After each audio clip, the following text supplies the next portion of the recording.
Nico Palacio with the recovery. Once again the cross. They could shoot and it's in!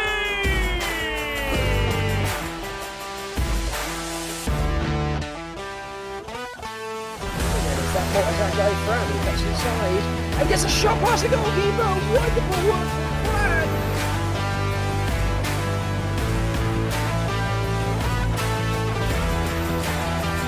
Over the right side, the shot and the goal!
How can I help you today? How can I help you today, sir? How can I help you today? Because you didn't come in with the team, so my job is just to ask and check in. How can I help you today? Yes, sir.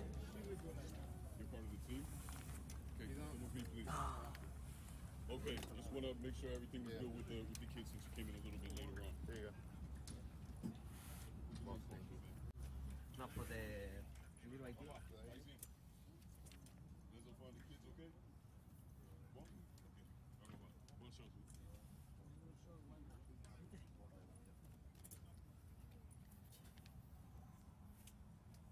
C'est fait.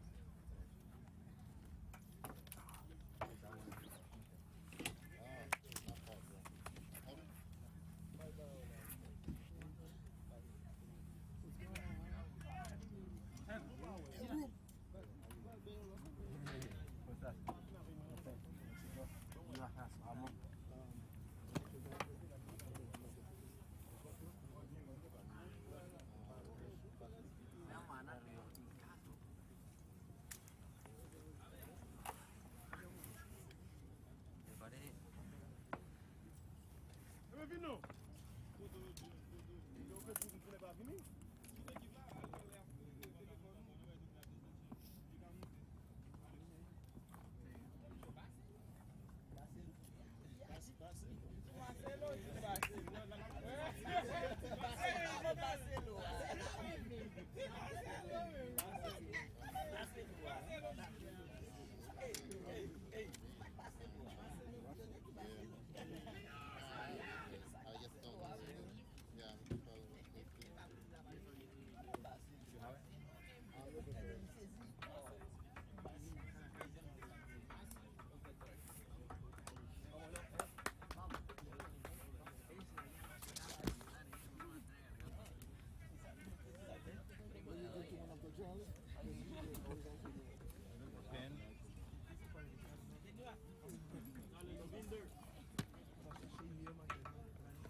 Vamos, muchachos. Vamos. Because I gave it to one. Dale.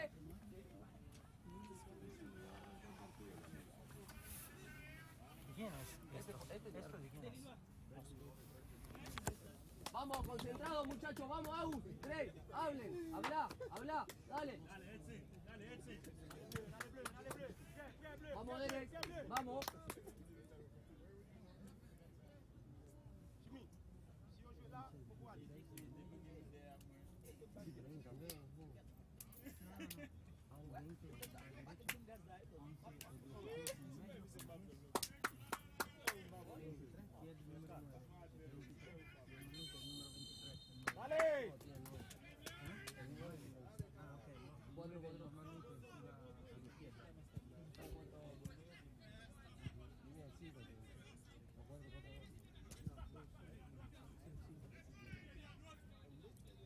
Dale, boy.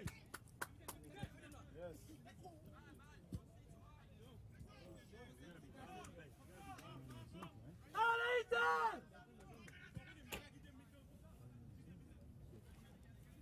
On time.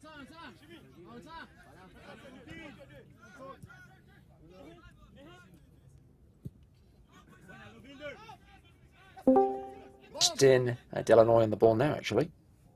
Destin and Mendez.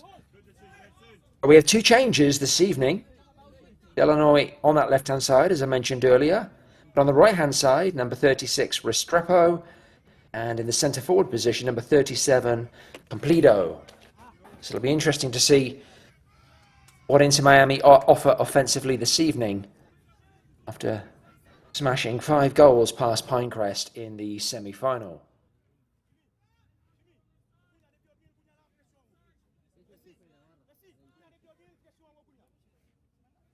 So welcome, bonsoir. It's a beautiful evening here in Fort Lauderdale, just about 30 miles north of Miami. My name's Mark Turner. I'm your commentator this evening for this United Premier Soccer League Florida South Division Championship Final between Inter Miami, going from right to left on your screen in the all-white strip, And little Haiti FC going from left to right in the predominantly blue uniform.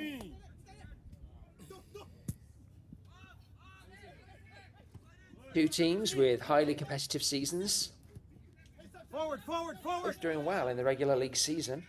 Inter Miami now looking to build their first attack through the centre of the park. Nice work from little Haiti though, good physicality, winning the ball back and now looking to counter. Lovely ball through the centre channel. Not much in the way of support though. As the ball rolls out to the left-hand side. Excellent work recycling. And good maintaining of possession as well. Two teams definitely distinguished by their comfort on the ball. Technically both excellent. And defenders through attackers, everybody happy to have the ball at their feet. Always looking for that first touch and then that pass and return.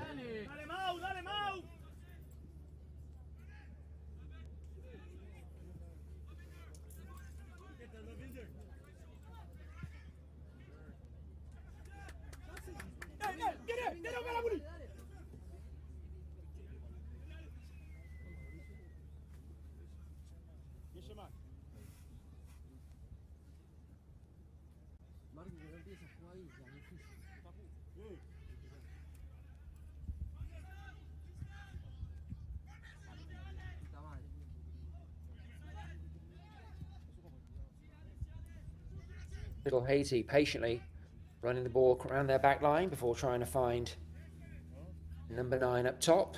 Nice work from Inter Miami though, good interception. Little hurried with the ball, through ball. Number 59, Otero, who is both the captain of Inter Miami Academy and also really makes things tick in the middle of the park.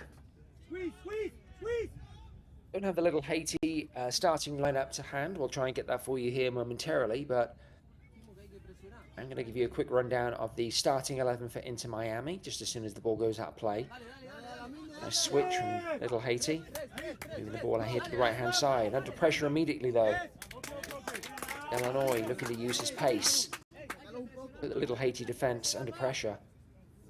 While the ball's out of play, I'll go ahead and give you the starting 11 for Inter Miami here very quickly. In goal, number 91, Stenhauser.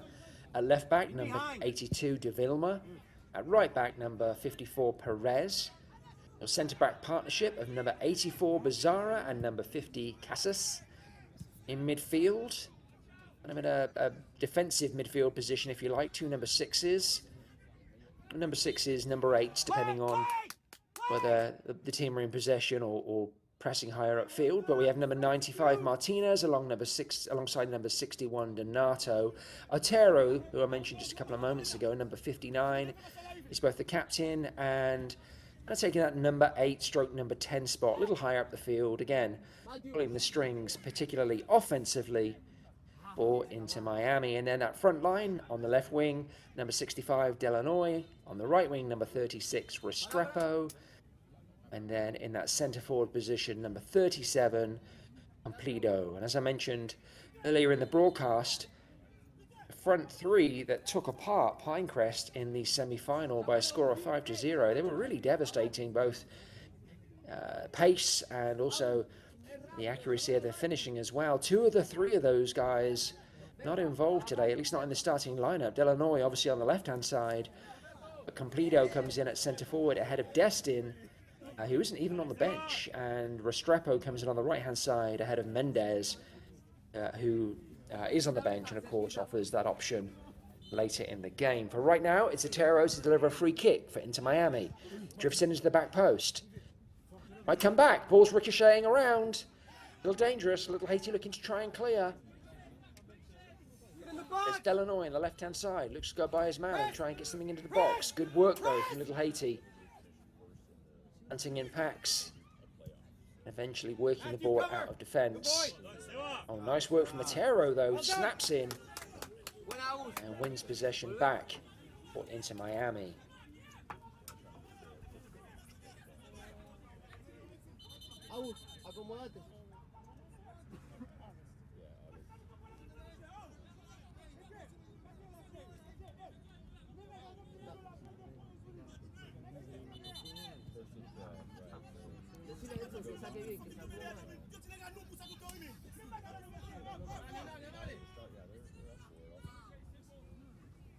Looking behind. Movement! Mauricio, movement! Ale, grita, grita.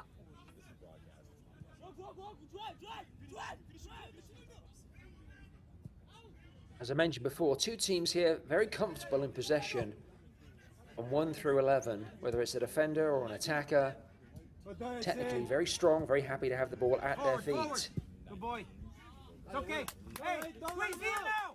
Matthew, get A across! little difficult to have the ball at your feet though when you're on the ground. Loss of footing there. I think it was Delanoy out the left-hand side. It can happen. Even to the best of us.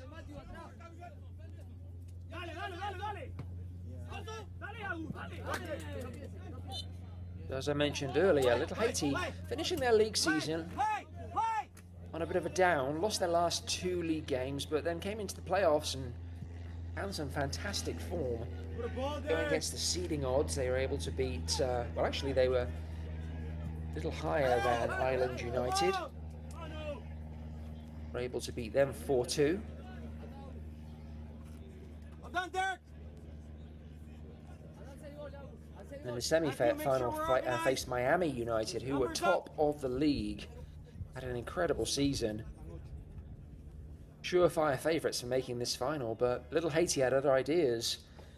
After a game that was tied 1-1 after extra time, they beat Miami United 5-4 on penalty kicks. Into Miami now, delivering a corner. Well, that was dangerous, but the ball's gone out. I think it's going to be another corner kick.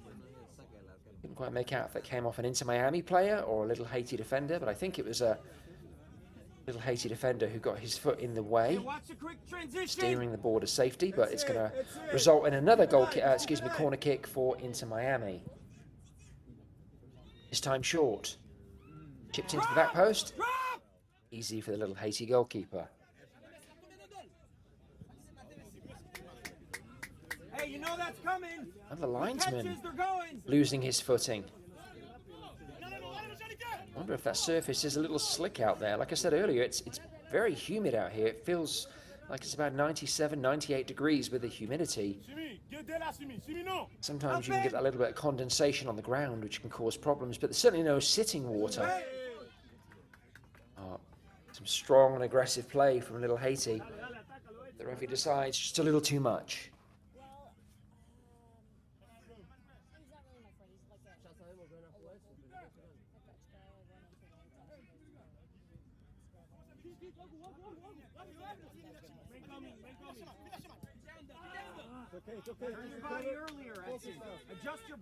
Pretty evenly matched early on in this Florida South Division Championship final between Inter Miami in the all-white and Little Haiti in the predominantly blue strips. I mentioned Little Haiti's path to the final, going through Island United and Miami United.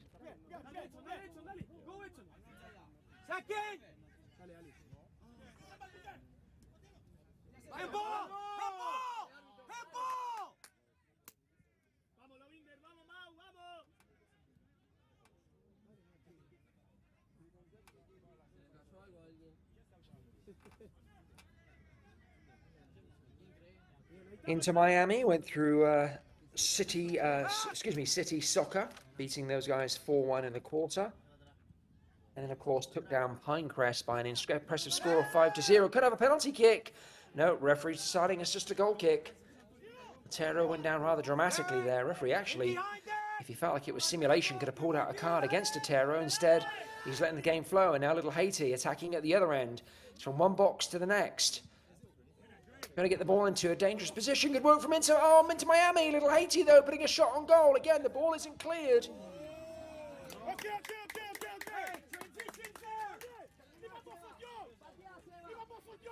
Nice work from Curvins, Goloker. Number 9 for Little Haiti. Trying to scoop the ball on net. Clever improvisation, but not able quite to get the power that he was looking for. Into Miami, able to clear for Little Haiti's first corner of the match.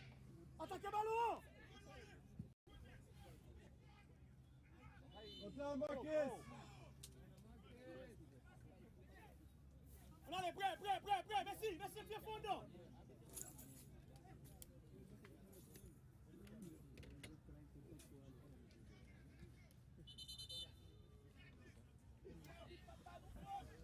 Chimie, chimie comme là. Joliquet, Joliquet, Joliquet, pied pour moi. Bye, Bogatio, bye, Bogatio. Up for the ball. Help him.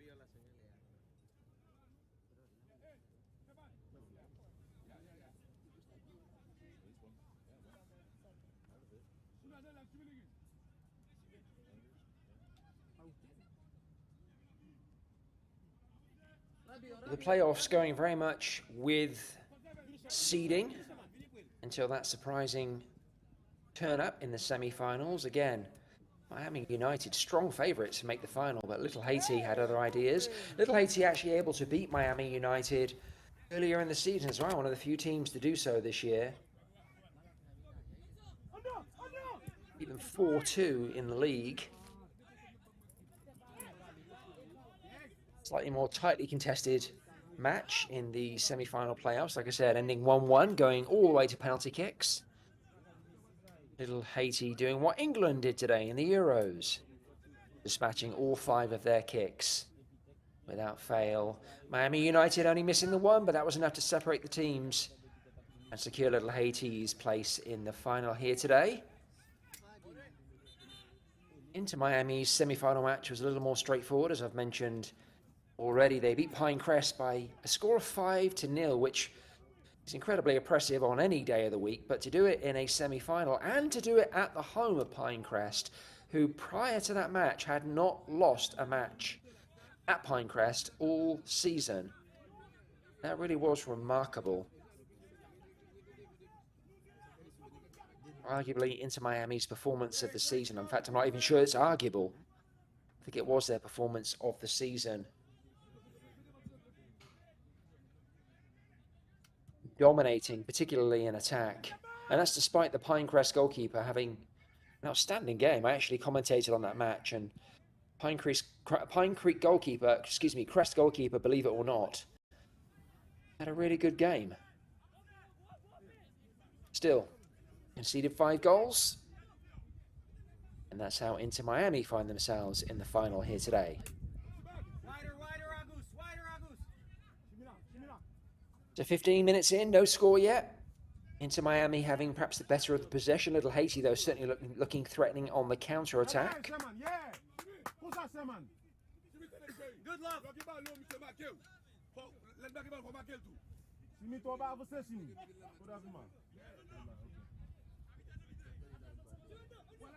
Move him! Move him! Move him quickly!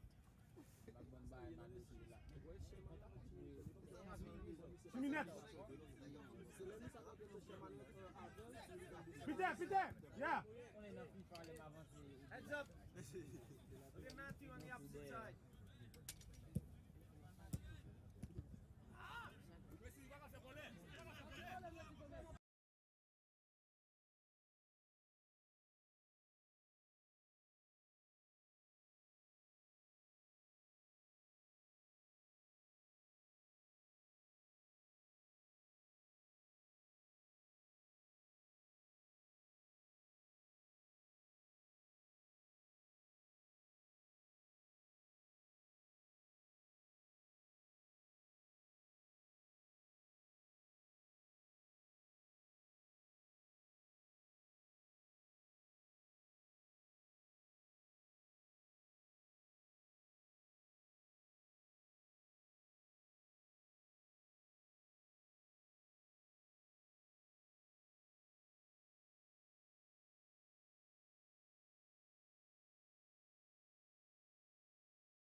Oh, good hustle from Inter Miami.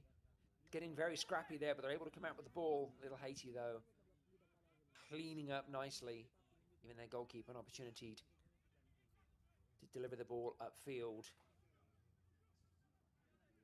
Pretty scrappy early on.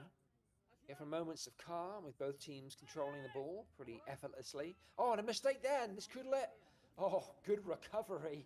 Wasn't even able to get the words out. I was about to say could let Otero in for a sight on goal, but excellent recovery. That was number 16. Perhaps number 15, John Augustin. Little Haiti's defence. It was his mistake initially that gave Otero a sniff on goal.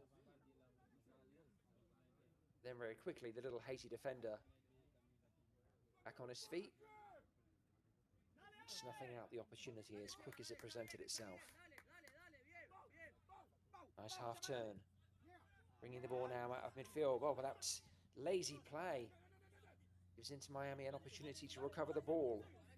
And they look to attack down the right-hand side. That's a better ball. Into Otero. Otero slides it out to the left wing. I think perhaps his teammate was offside, but also passed too deep.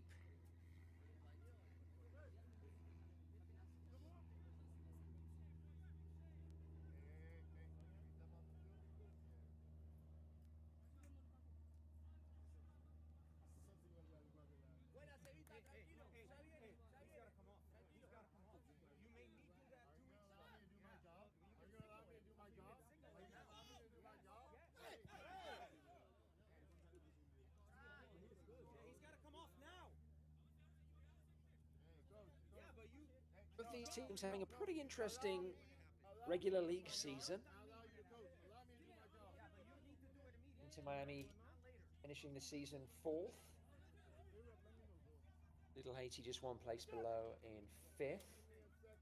Only 3 points separate the teams. Little Haiti with a quick free kick here. Going to deliver the ball long to the centre of the park. Inter Miami defending well. Little Haiti scrapping to get it back. Good footwork. This might create an opportunity. Tucks the ball in behind. I think it's going to be too long. Well, good recovery. I wasn't expecting that.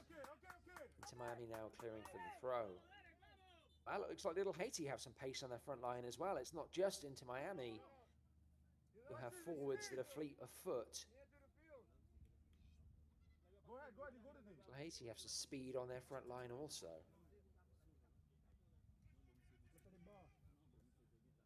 As I was saying, if you dig down into the stats just a little more, though, you get an interesting narrative for these two teams. We'll circle back to that here in just a second. As Little Haiti have a throw deep in into Miami's third of the field. That's going to be easy. Stenhauser dropping on that cross-come shot without any issue. Inter Miami were able to score 26 goals in the regular season, but conceded 22.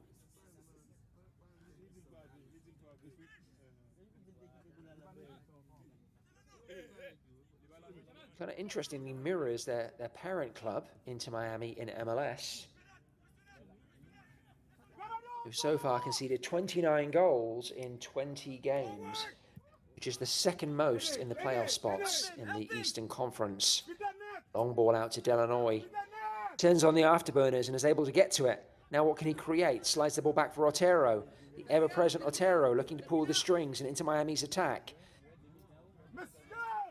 Oh, Donato on a completely different wavelength. Well, he might try a shot there or maybe slide something through the defence. Instead he goes for the chip to Estrepo out on the right-hand side, chipping the ball long in the process. So Inter Miami certainly have conceded their fair share, more than their fair share of goals this season, but have always been able to come up with a few at the other end as well. Pause just for a moment. Little Haiti now on the attack through the centre of the park. Nice footwork. Might be a free kick there. It is. Little clumsy from Delanoy, who was retreating, trying to provide support to his defence. And in the process, I think he just clipped the heels. Yeah, nothing too significant, and it just clipped the heels of Shimiligu and Caston.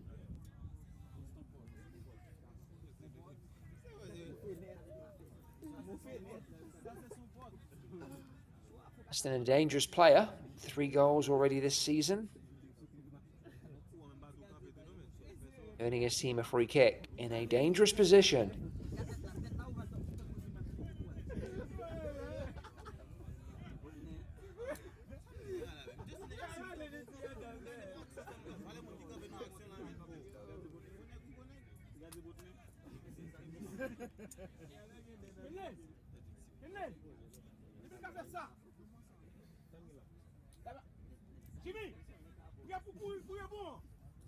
Three players stood over the ball, although only one of them looks like he's really interested.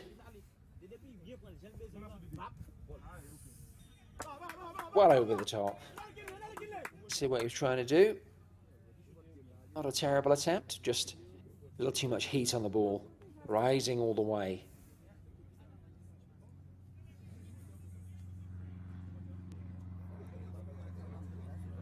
So little Haiti's tail of the tape, also pretty interesting, and in that they only, despite coming in 5th in the league table, they only conceded 16 goals all season long, which was the 3rd lowest in the 14-team Florida South Division. So very, very tight at the back, generally speaking. Again, they showed that against Miami United in the semi-final game, only conceding the 1 goal.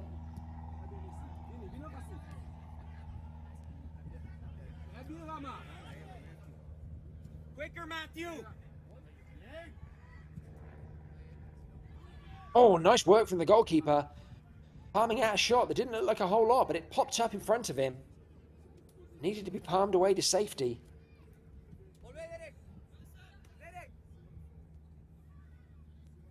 Yeah, it might be our first meaningful shot on goal so far. We're 25 minutes into the game. Didn't expect that one to trouble the goalkeeper. Just thought he'd drop on it and perhaps gather that up. But it popped up just in front of him and caused him to have to palm it away. But nice job. A little Haiti goalkeeper. Ball into the back post. Oh, that was a close effort. Inches away. Had that connection be made, I don't think there was anything that Steinhauser could have done in the Inter Miami goal. Just fractionally over the head of the little Haiti striker. Good work again from Delanoy. Believe it or not, is a left forward, but he's everywhere right now. Dropping in to help the defence, tucking into central midfield to begin to create. You see him at the top of the field as well, trying to deliver dangerous balls into the box, but it's little Haiti who have the ball in a dangerous position now. Working it around the Inter Miami defence, trying to create an opening.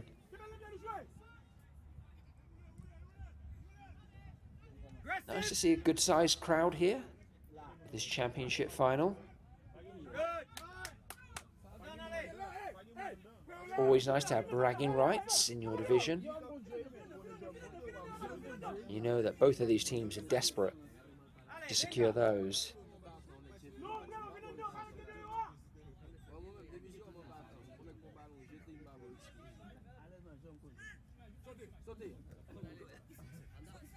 Again. No.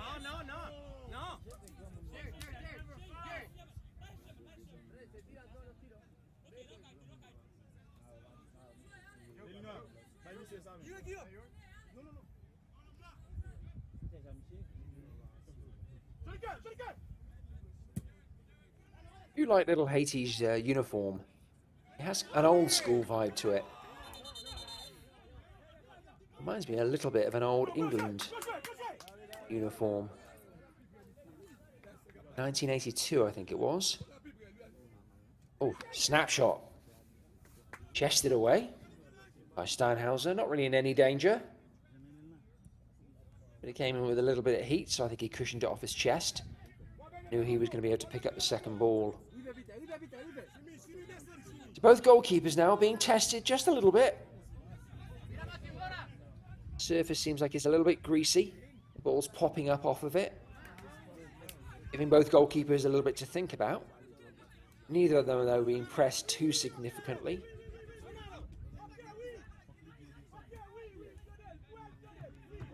Ronaldo Burles in the little Haiti goal. Having to deal with a shot that came in maybe a little hotter than he'd anticipated a few minutes ago. But he palmed it away to safety. Steinhauser doing likewise there. That shot on the Inter Miami goal, not being struck with as much venom. But their goalkeeper, no panic. Takes care of business.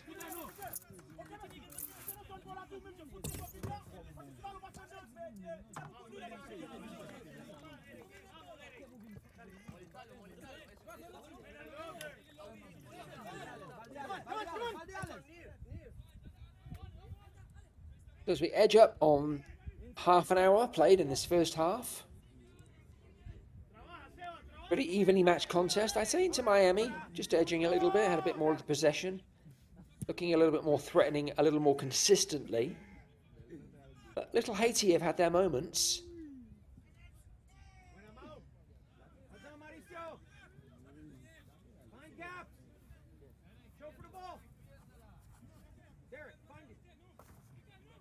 Certainly not to be taken lightly.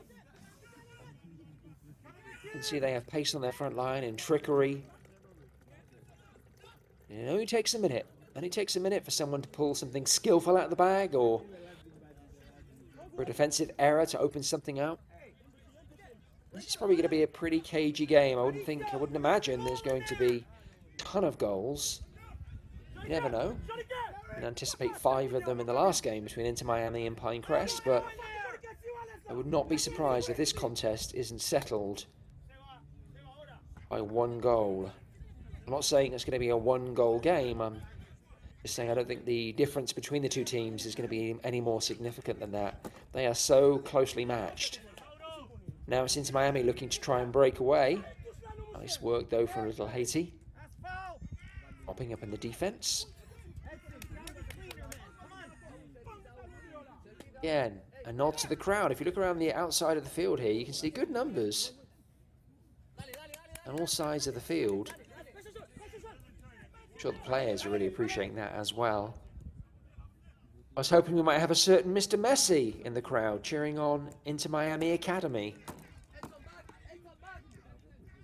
Or perhaps his interest in the Copa might be over a couple of days ago. So Argentina were taking all the way to penalty kicks. Despite Lionel Messi clipping the crossbar with his Panenka. This team were able to find their way through PKs and on to the next round. Quarterfinals, I believe.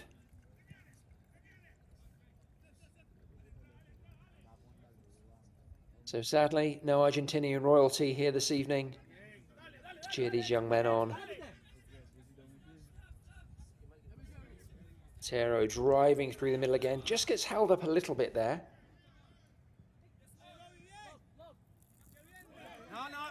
A great tenacity though from all of the players on show. Every single ball there to be won. Every 50-50 there to be contested. No quarter given, no quarter asked. Just two teams battling out for the championship final.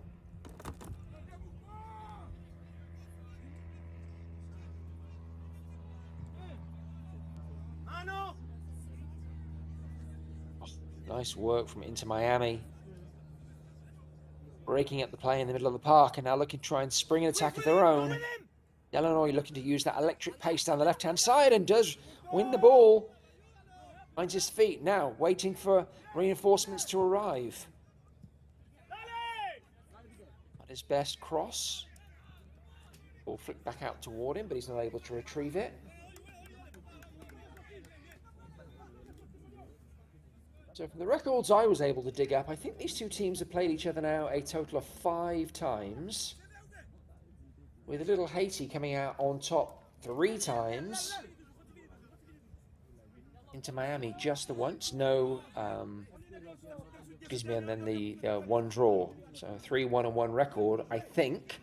And I apologise if that's not accurate. I was digging around on the interwebs. What I can tell you for sure, though, is that the last time these two teams met, about a month ago, back on June 5th, in league play, Little Haiti ran out winners 2-0 over Inter Miami at this very venue. So Little Haiti having experience of having secured a W on this very field. They'll be looking to do the same tonight. Again, not for 3 points, though. For bragging rights and the South Florida Championship.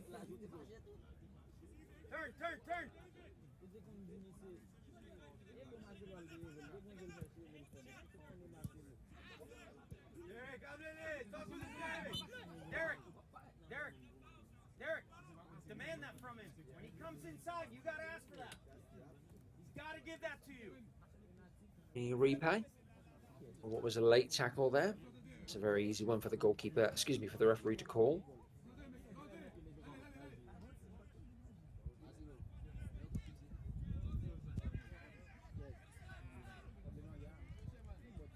Both teams struggling to get a rhythm going right now. As I mentioned earlier, I think it's Miami having probably slightly edging the possession odds.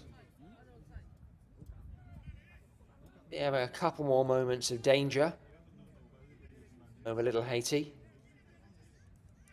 But nothing super significant. And again, neither team really are able to build up a head of steam. Otero now sliding the ball out to the left-hand side. Ball delivered back into the middle of the park. Shot on frame, and it's in! Shot on frame and in the back of the net. Beautiful goal for number 95, Martinez. We have our first goal of the UPSL South Florida Division Championship Final.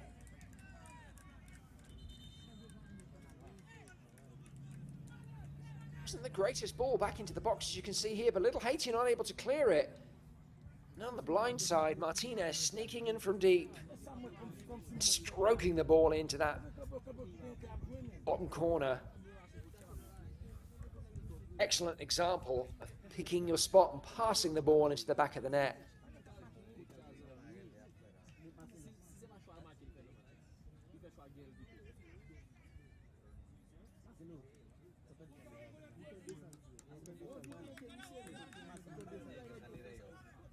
"86 minutes into Miami, opening the scoring."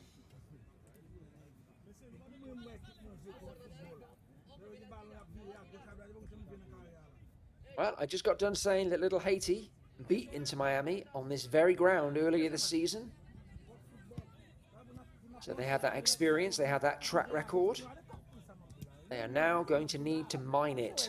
And they're not going to do it that way, giving up the ball cheaply in defence. Now Inter Miami coming up with numbers. And this is something we saw them do against Pinecrest. Coming up on mass, a little flick into the middle, almost into the back of the net, but well cleared from Little Haiti. Hey, transition! Mauro! Mauricio! And the defender not got his head on that. It was a simple tap into an empty net. Poor defence from Little Haiti starting that attack for Inter Miami, but good defence at the end of it. Surely cutting out a certain goal.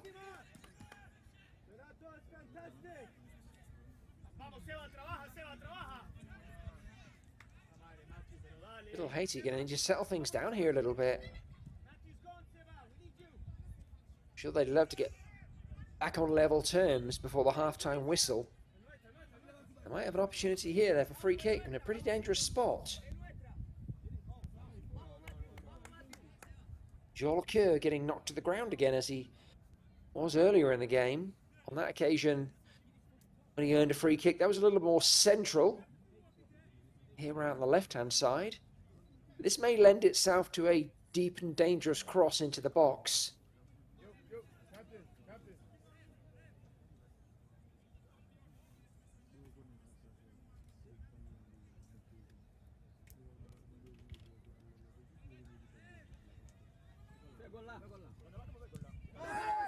Well, quite frankly, I'm not sure what happened there. The ball got dropped. I don't know why that was a drop ball. Perhaps it came off the referee at some point. Caused a little bit of panic in the Inter Miami defense. And now it's Inter Miami attacking on the left-hand side. Otero, the captain, strikes with his left foot for that near post. He's got teammates at the back post asking, why didn't you pass the ball across?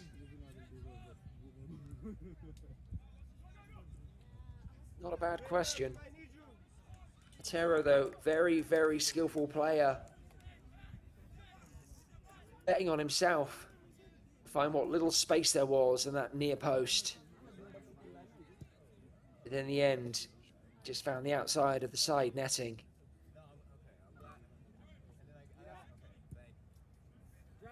Odd couple of moments there. Drop ball from out of nowhere into Miami, scrambling.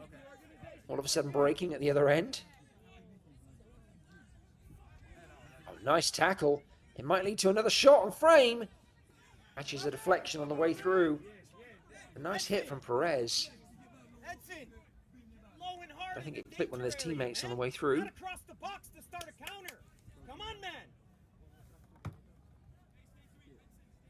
Actually caught one of the little Haiti defenders.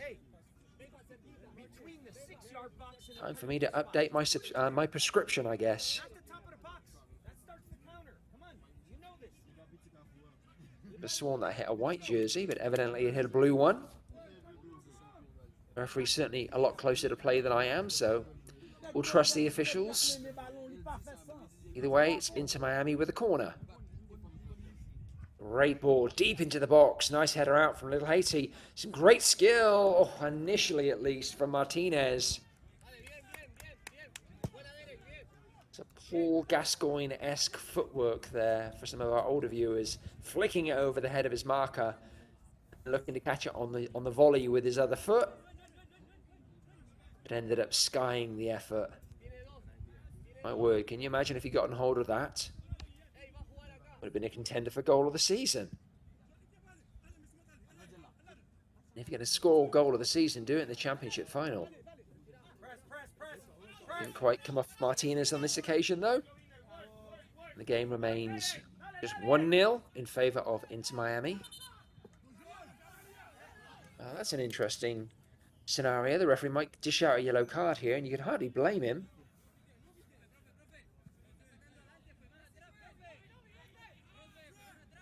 Don't really understand why Inter Miami, I think it was maybe Donato, the Inter Miami player, decided to do that. He jumped in the way of the Little Haiti player who was getting ready to throw the ball on the field and then kind of knocked it out of his grip. A little bizarre, but got a yellow card for his troubles. Now Little Haiti looking to try and build. Nice work from Inter Miami, though, stepping in. Provide resolute defense and then give themselves an opportunity to clear the ball long. Little Haiti winning that ball out the air. And also winning themselves a free kick. So Little Haiti now starting to grow into this game since they conceded the goal. And then, of course, we did have that moment of panic where Otero broke through on the left-hand side. But other than that, Little Haiti getting a bit more of a footing. Not quite sure what was happening there. I think perhaps goalkeeper spotted off his line, so Inter Miami going for a moment of opportunism. Again, the execution not all it could have been. Certainly not going to find the back of the net with that chance.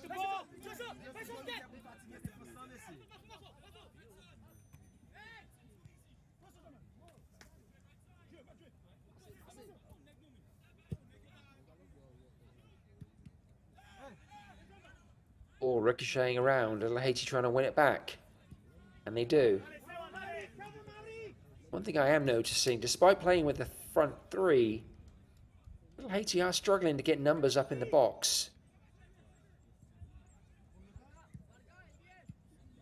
Inter Miami really providing the template on that. How to get numbers up fast and en masse. The Little Haiti attackers getting a little isolated when they win the ball up high. To maybe try and address that. And the struggle to create opportunities otherwise. Into Miami now with the ball. A lot of sliding tackles flying in one after the other. That was a very good one. Just nicked it away from the Inter Miami defender. continuing to carry the ball forward. Looked for a shot on frame, instead it was a shot on a teammate. Gives Inter Miami the opportunity to come away with the ball again. Otero again, driving through the middle of the field, might win himself a free kick there, he does. I think that we may have a little Haiti player with a yellow card for his troubles here. We do.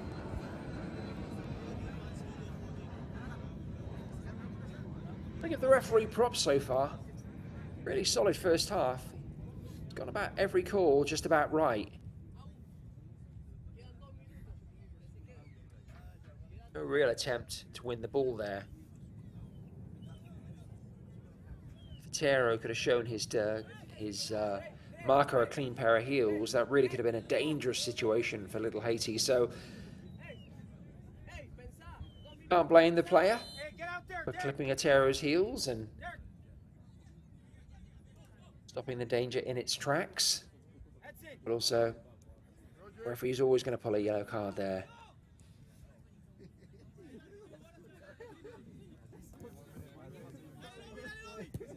Hey coach, 1 minute extra. 1 minute extra.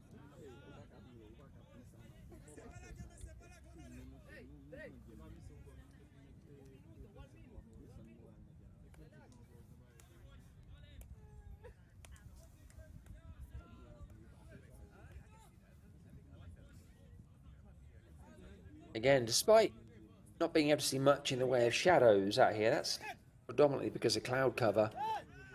It is very, very warm here down on the field. The humidity has us in the 90s, about mid-90s now. Despite the fact we're edging up on 8 o'clock Eastern time, 8 p.m. Eastern. And I say that because the players already just looking a little bit leggy on occasion. I mean, this is a hotly contested match between the best two teams in the South Florida division. So lots of running, lots of pressing, lots of physicality. But I think already you can see evidence of the players just getting a little tired. I'm sure eager for that halftime break. Get some fluids on board, give them an opportunity to catch their breath again. This is a good spell from little Haiti. Might lead to another shot on frame. It's a chip to the back post. Not to anyone in particular. Into Miami, though, struggling to clear. Little Haiti just need that moment of class.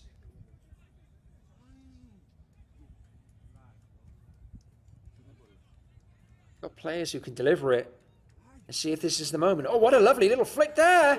Good work from Stenhauser and good clearance off the line. Goodness gracious. Can't wait to see that one again in the replay. It looked like there was a bunny hop type flick. Create the opportunity. Let's take another look here again. It was a lovely little flick. And the opportunity in deep behind Inter Miami defense, but unable to get the cross on the foot of a teammate. And so, little Haiti, 0 at the break. Inter Miami, the only goal so far, scored on the 36th minute by Martinez. Tight match. Really could go any which way. Neither team really finding a prolonged period of rhythm. The game's been in fits and bursts. A very cagey affair, which is not uncommon in a final. This is, after all, for all the marbles, and so you'd expect it to be a tight affair. Little Haiti, though, will hope to come out in the second half, playing a little more cohesively. They've really struggled to create any clear-cut opportunities. Inter Miami not doing too much better in that regard. But they were able to make the most of one of them. Again, Martinez notching on the 36th minute. A lovely side foot pass into the back of the net from just outside the box. And that's the difference at half-time in this UPSL South Florida division match. Catch you at the beginning of the second half.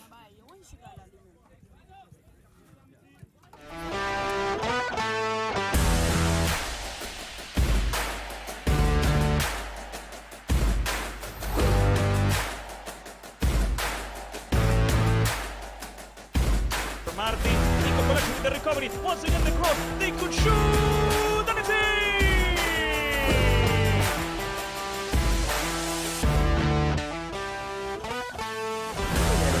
That guy Fran, he cuts inside and gets a shot past the goalkeeper. Wonderful work from Fran.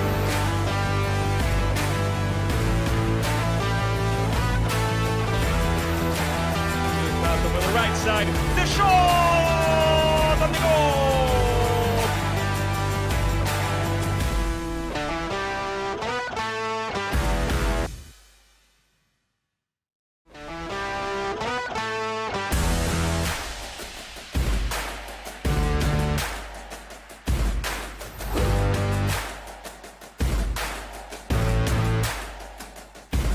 Martin, Nico with the recovery. Once again the cross. They could shoot and it's in!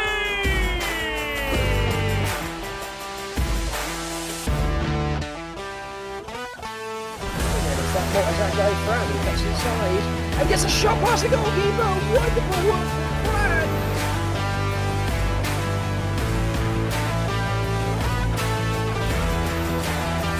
Out over the right side. The shot and the goal!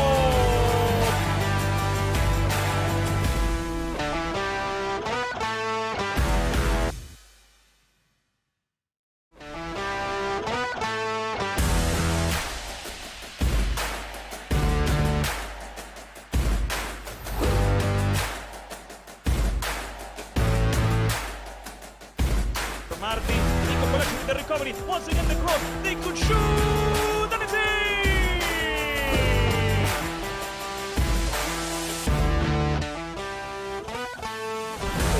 That guy Fran, he cuts inside and gets a shot past the goalkeeper. Wonderful work from Fran.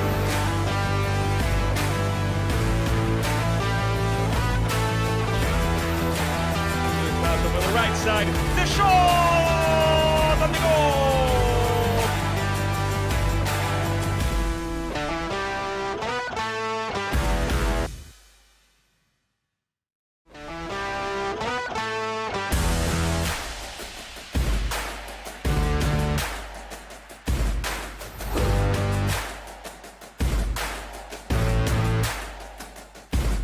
Martin, Nico with the recovery. Once again the cross. They could shoot and it's in!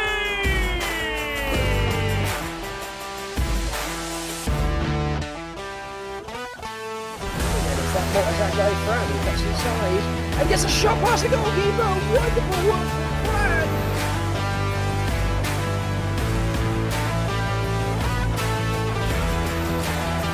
Out over the right side. The shot and the goal!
This evening from Chase Stadium in Fort Lauderdale, about 30 miles north of Miami. Home currently of Inter Miami, both the mother team and the academy set up as well. Of course, Inter Miami in the process of building a new stadium, a little closer to their named city. But for right now, Chase Stadium is home, and for right now, Chase Stadium is the venue for this championship final, whereby Inter Miami have a 1-0 lead after a 36th minute goal by Martinez. I want to also confirm as well in the first half, yellow cards were issued to Inter Miami's number 61, Donato, and Little Haiti's number 16, Revande.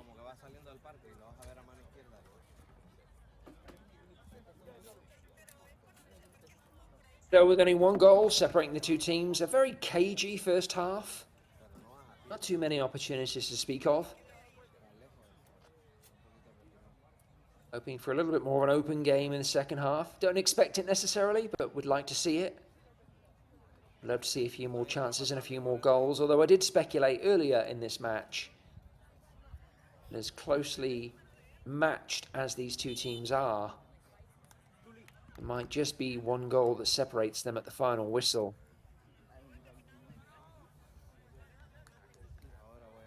Little Haiti will be anxious to try and connect some of the plays that were beginning to develop toward the end of the first half. Just not able to find that final ball. Into Miami, though, been dominating possession. Dominating is perhaps a little strong of word, but they had the best of the possession. Not creating too many chances of their own. Nevertheless, able to dispatch one, and that is the difference. As the referees do their head count, check with one another that they're ready to go, and blow the whistle to start the second half of this UPSL South Florida Division Championship Final. Into Miami on the ball, kicking from left to right in the all-white strips. Little Haiti going from right to left on your screen in the predominantly blue uniforms. Nice ball over the top, piercing the Little Haiti back line, creating an early opportunity for Inter Miami to deliver something into the box. It worked from Delanoy, chips the ball in, doesn't quite go where he wants. Does lead to a little bit of a weak shot from Donato, easily gathered by the Little Haiti goalkeeper, Burles.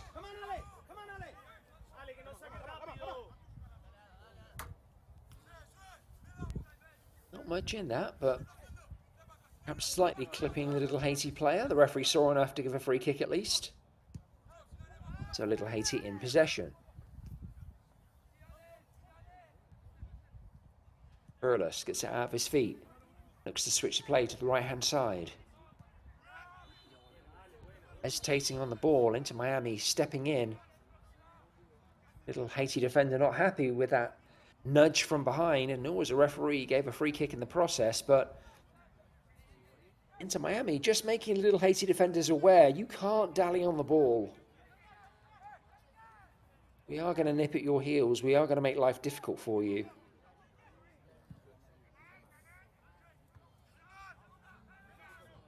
Inter hasn't been a particularly free-flowing game so far, but I will say the officials have let the game go by and large when it comes to the more physical aspects. Oh, there might be an opportunity there. Little Haiti striker, Jolocoeur, taking a ball in the face. Quite unexpectedly.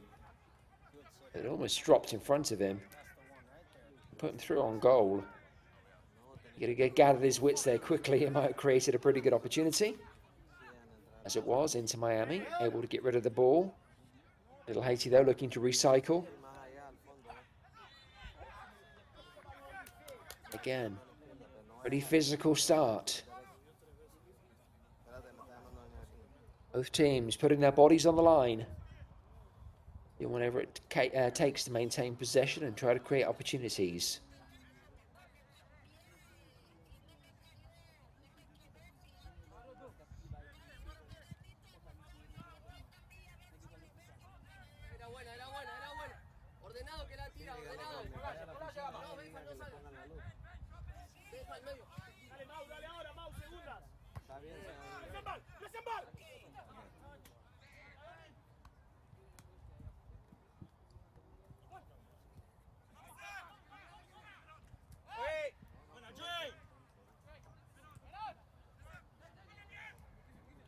Little Haiti pressing up, noticeably pressing up a little higher at the beginning of this second half. First half, they were just a little sluggish in getting numbers into their attacking third. I mentioned that whenever the ball went over the top and one of their strikers ran onto it, and again, dallying on the ball into Miami, winning it back high up the field. Little Haiti are going to need to cut that out of their game because they're going to get caught out and they may still yet be punished in this instance. Able to clear the ball finally. But I will say Little Haiti doing a better job at the beginning of the second half of pressing high and getting numbers up quickly. Yeah, they have 3 players in and around the box. Results in a shot. Gets pushed wide. Nice push from Steinhauser. Dropped quickly and palmed that away. There's another Little Haiti striker waiting to gobble that chance up. But good work, good hands from the Inter Miami goalkeeper.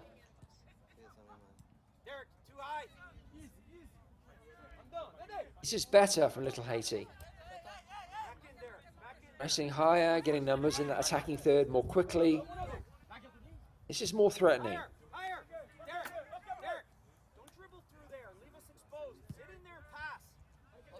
How are Inter Miami going to respond?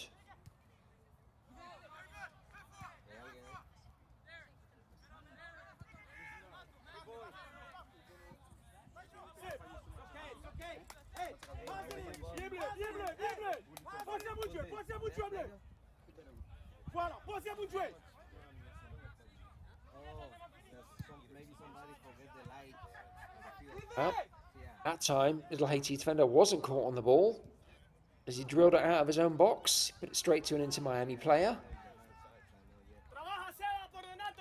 Haiti not being punished right now by Inter Miami for these repeated mistakes out of defense. You have to imagine that the Little Haiti coaching staff happy with how Little Haiti have started off at the other end of the field, but not too excited by how they've started off defensively. They're causing problems for themselves.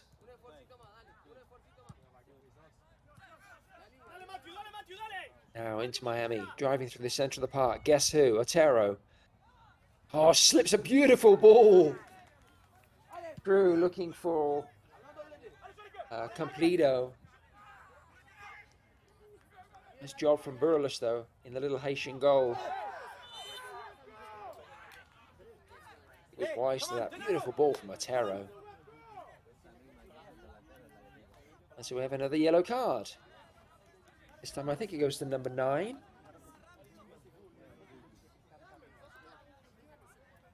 Jolcoeur.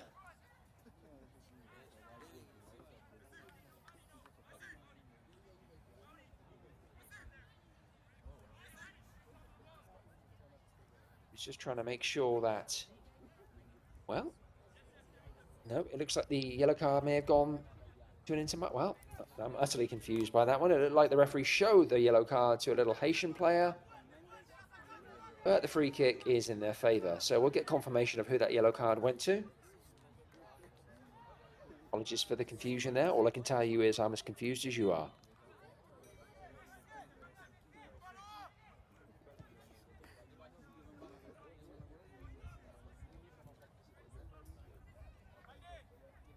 I'm equally confused here too. I think the referee's having Little Haiti take the free kick again. Don't quite know why. I guess maybe the referee was addressing some issues in the box and wasn't quite ready.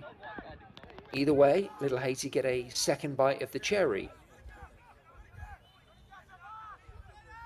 Will they do the same thing again, looking to slide the ball in? No, instead they draw the ball in high into the box.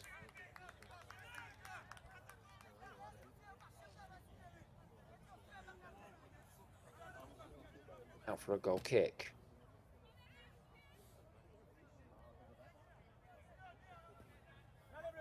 Get him out, Marcus! Steinhauser rolls it out short. Chip down the right wing.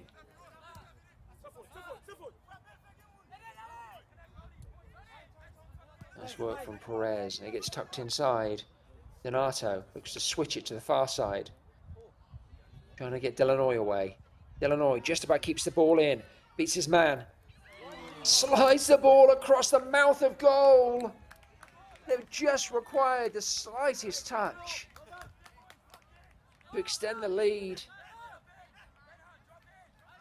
Completo not able to give it that touch.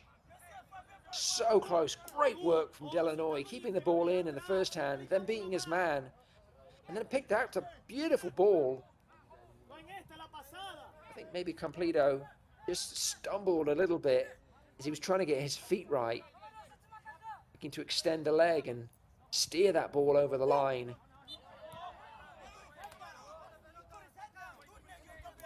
So close from Inter Miami.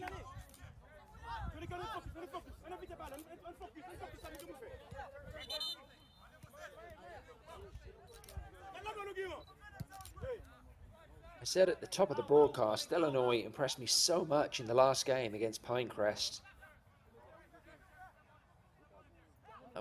I know these are young guys. I know this is academy football. It's UPSL Premier. I mean, this is nothing to be sneezed at. These guys could very well find themselves onto professional rosters. Lovely ball into Jolicoeur. Can't quite get it on frame. And I would not be surprised to see Delanoy featuring in and around the Inter Miami roster, the MLS roster, at some point here in the future. Ale, be an option, Ale. In behind. In behind. Excellent player. Good technically. Good left foot, good right foot. Fast, smart. And away with the ball here. Oh, couldn't quite skip away, though, from the sliding tackle. They have a second opportunity, though, as he peels out to the left-hand side. Otero finds him. Delanoy once more. Can he beat his man? He does. Slides up. Oh, slides the ball just over the bar. I think actually it caught a deflection. It's going to be an Inter Miami corner. Every time he's on the ball, though, Delanoy striking fear into the hearts of little Haiti defenders.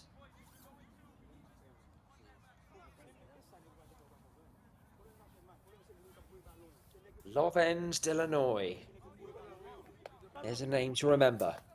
Suspect we'll be hearing more of it over the coming years.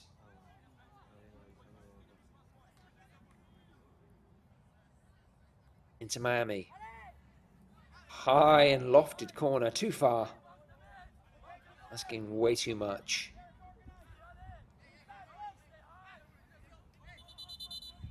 Of his teammates. So 57th minute, still just the one goal separating the two teams. 36th minute strike from Martinez for Inter Miami. Beautifully guided shot. Passed into the back of the net from the edge of the box. Inter Miami coming closest to scoring again. Just a few moments to go. Delanoy sliding the ball across the goal mouth. Completo not able to make the most of it. Had he even got the slightest touch, Inter Miami would be 2 goals to the good. Little Haiti, though, still very much in this game. I suppose that sounds like a bit of a ridiculous thing to say when it's just a 1-goal game. But what I mean by that is they are providing more of an offensive threat this second half. First half really struggled to get a rhythm and struggled to get bodies up in that attacking third. Oh, free kick there, but it looks a little weak. I think that's a shrug of the shoulders you can see from Perez. Minimal contact. Some contact. Some people would say that was smart play from the attacker. Getting a slight nudge and making the most of it. So now little Haiti with a free kick in a dangerous area. Surely this has to be shot on goal territory. Follow up! Follow up! Several candidates stood over the ball.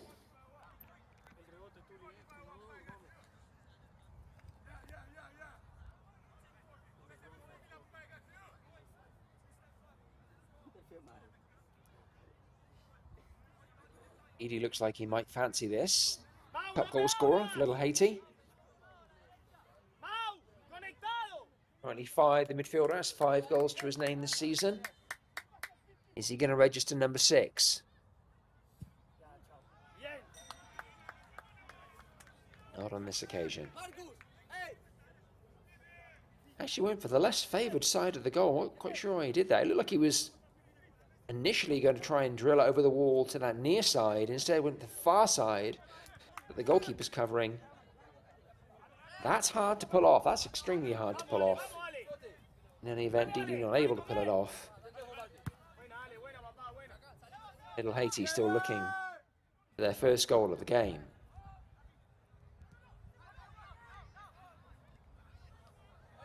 So as we edge up to the hour mark, let's tell you what's in the offing here. The winner of this game plays the winner of the Florida Central Division and the Florida West Division contest, which takes place either on the 13th or 14th of July. So Florida South will play the Florida Central or Florida West in the round of 32. Of course, then you go to the round of 16, and then the quarterfinals, and then the semi-finals and final will be played in the space of 4 days. August, or 3 days, I suppose, August 9th through 11th at Highmark Stadium in Pittsburgh, Pennsylvania. So if either of these teams can make it all the way to the semi-finals, they'll contest that match at Highmark Stadium with the final to follow just a few days later. But Pittsburgh is a long way away. There are several rounds of football between here and there, and there's at least another 30 minutes of football right here and now. Into Miami with yet another corner. Again, a high lofting ball to the back post. Well cleared from Little Haiti. Now can they create a counter of their own? Lovely ball out to the right-hand side. Excellent defending from Inter Miami. You can see the defender's very happy with that one. I think that was De Vilma. Proud of himself, you can't blame him. Oh my word! Did that go in? It did! Lord, how did that find the back of the net? What a shot! An absolute rocket from out of nowhere. Put your shirt back on, young man, so I can give you props. What a thunderbolt!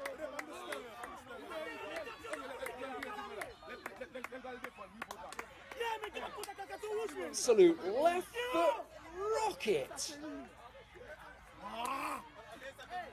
Finds the back of the net, hits the stanchion, and ricochets back out.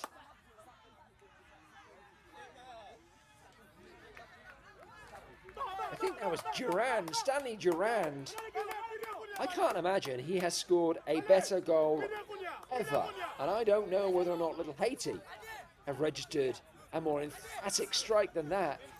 One thing I can tell you for sure is there hasn't been a more valuable goal scored by a Little Haiti player this season, because that one ties this game up. Little Haiti are right back in the Florida South Championship final against Inter Miami. Level pegging at 1-1.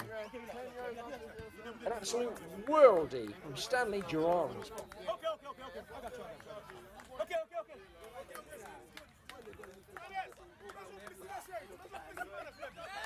I apologise, I don't have the phonetics here, so I don't know if it's Durand with the Haitian background. Perhaps the French emphasis, it could be Guirond. Whether it's Guirond or Gironde, that was genius. Goal from out of nothing. And Little Haiti are tied up with Inter Miami, one apiece. 30 minutes plus, still to go.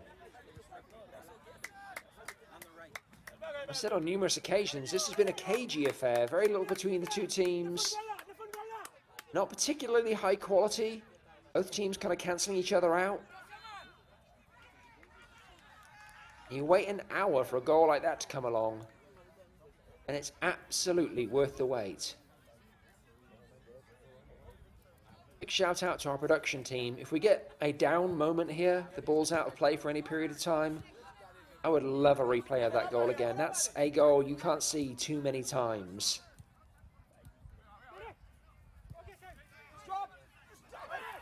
Absolute highlight of this match so far. And now little Haiti on the break down the left-hand side. Miami, though, picking up scraps. Not the greatest ball in the box. Defender's able to deal with it pretty easily. You are Stanley Garand. How must you be feeling right now? You have to be on cloud 9. I mean, are there clouds higher than 9? There are numbers higher than 9, obviously, but are there clouds higher than 9? Here we go, going to get another look, thanks to our production team. Absolutely phenomenal. I mean, kids, seriously, that's how you strike a ball from distance. Head and knee over the ball, toe down, laces through the back of it. Absolute exocet. No chance for Steinhauser whatsoever in the Inter Miami goal.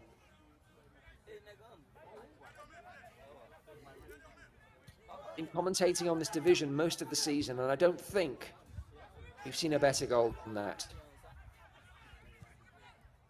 Marvellous.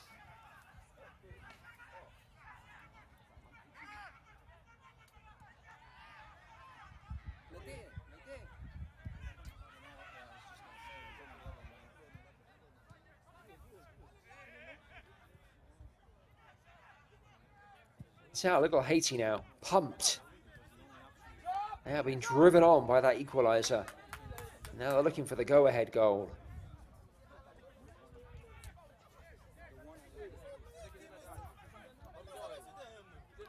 Very animated little Haiti coach. Bottom of your screen. Oh, almost another worldie.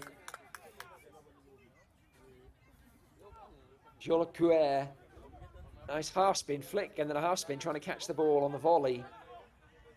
It's a little too much on it. My lord, can you imagine if that one had gone in? I think the shirt would have come off, the shorts would have come off, and he would have run into the Atlantic Ocean.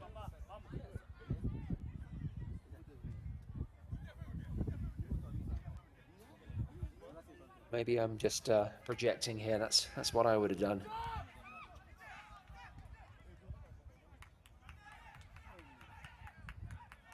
It's all little Haiti now.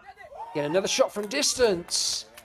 Stenhauser down quickly, fully extended. Not sure if he got anything on that. If he did, it's a corner. If he didn't, it only went narrowly wide. It looks like it was just wide. Stenhauser not getting anything on that shot.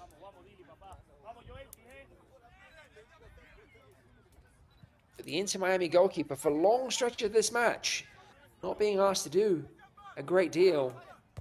Now he has to be on his toes. Because little Haiti had the bit between their teeth.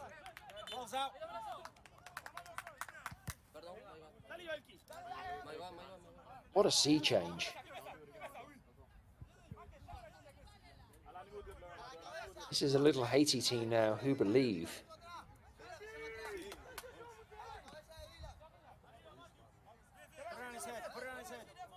Inter Miami have in response.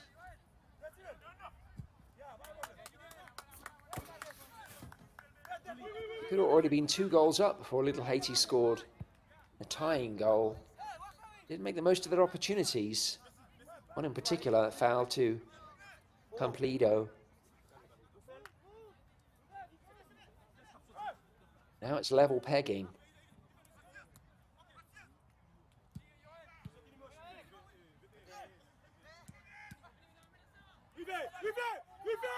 Work into Miami.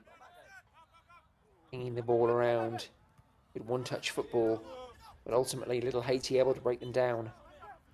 Referee's got to surely give a free kick there. No, he's given play on. Again, smart officiating. It's little Haiti looking to break through on the left-hand side. Lovely last-ditch defending from Inter Miami. Otherwise, that was, well, it was most certainly a shot on goal. It could have been the go-ahead goal. Wonderful last gasp sliding tackle.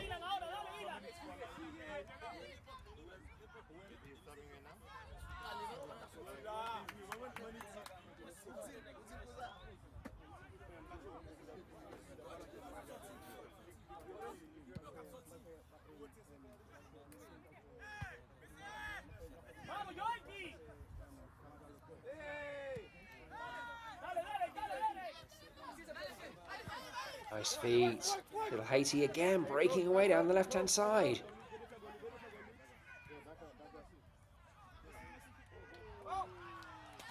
Oh, sloppy pass to the back post. They're relentless right now. Into Miami now, trying to break on the counter. The tables have turned. Little Haiti are now the dominant force into Miami, trying to catch them out on the counter. The complete reverse to what we saw most of the first half. Keep it in front of you, Matthew. Fascinating, fascinating game. Get the ball.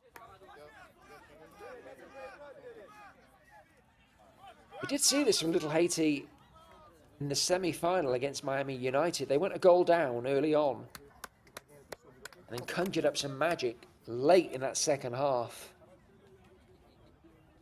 And then, of course, at the very end of the game, and they had to hold their nerve during penalty kicks. No mistakes. All 5 penalties dispatched with aplomb. Miami United only missing one of theirs, and that was the difference. So Little Haiti, no strangers, doing things late on. Coming up big when they need it most. Right now, they are on top with about 20 minutes to go. Of course, if the score remains the same, we'll go into extra time and potentially penalties, but both of these teams have it in them. Find a winning goal, and right now it looks like Little Haiti, most likely of the two teams to do that.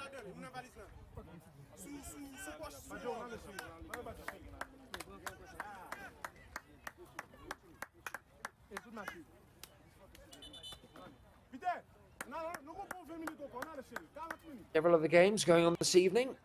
In the playoffs, Detroit United taking on Round Lake Evolution FC. The other side of the bracket, Sonoma County taking on Valley 559. And Dodge City Toros taking on 18x26 Academy. Also a couple of other games as well going on the other side of the bracket. Marsa Lagos taking on Indios Denver. And FC Bartlesville Buffaloes taking on Foro Soccer Club. Several games tomorrow as well, but let's focus on this one again. We can review the playoffs later at our leisure. The only game that matters right now is this one. It's a fascinating contest between Inter Miami and Little Haiti FC. Inter Miami Academy having the best of the first half, taking that 1-goal lead on the 36th minute through Martinez. Little Haiti, though, have found their rhythm in this second half. Durand scoring an absolute belter on the 61st minute to tie this game up. Dylan, swap with Lavinder for a little while when you can.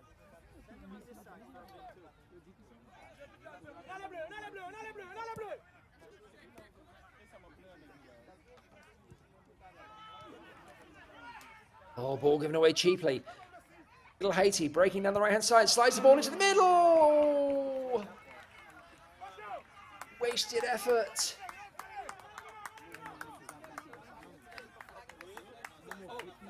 We had a beautiful example about 10 minutes ago of how to get your head and your knee over the ball and drive all the way through it and keep it down and finish with power. That was the antithesis of that, leaning back, scooping the ball over the bar.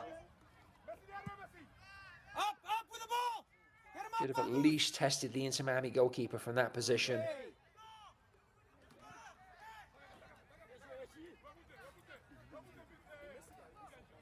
Matthew.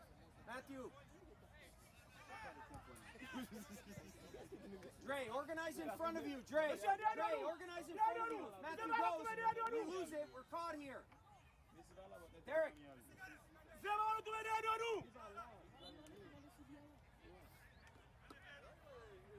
Balde.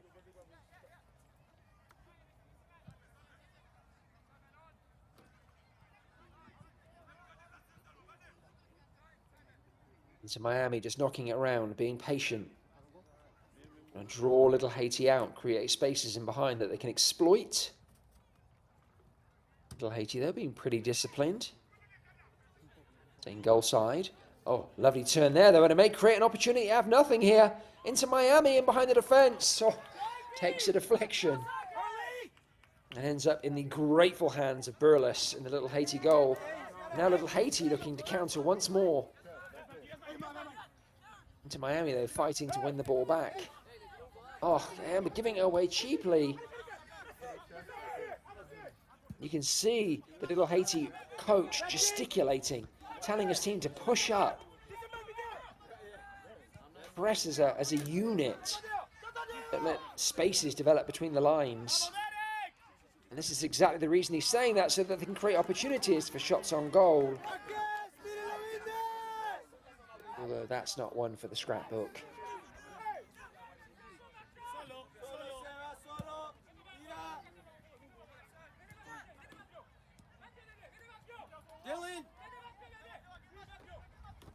To Miami do seem to be tiring.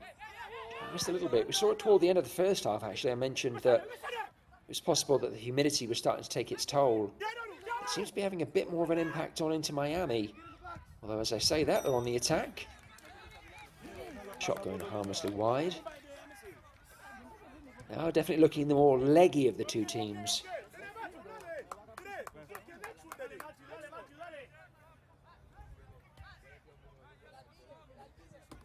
Their attacks just a little bit more laboured. And then opportunities really coming from deflections or little Haiti defenders maybe not clearing the ball far enough or quickly enough. Whereas little Haiti, by contrast, when they attack, they are explosive and direct. These purple patches don't last forever, so if little Haiti really want to make the most of it, I'd imagine they want to get another goal here soon. Soccer is all about momentum, and that pendulum can swing quickly. Right now it's little Haiti on top, but it's Inter Miami on the break. Again, great tackle from little Haiti. Can they attack with their usual vigor and thrust? To Miami doing a good job of getting players back behind the ball, slowing things down just a little bit. Hey, coach, back up. Might be a free kick there in favour of little Haiti. Or was it just a throw in? Did well to hold off the first man, but the second man didn't really get anything in the ball. It looked like he battered the little Haiti player to the floor. The referee agrees, it's a free kick. Again, look at the direct play here from little Haiti.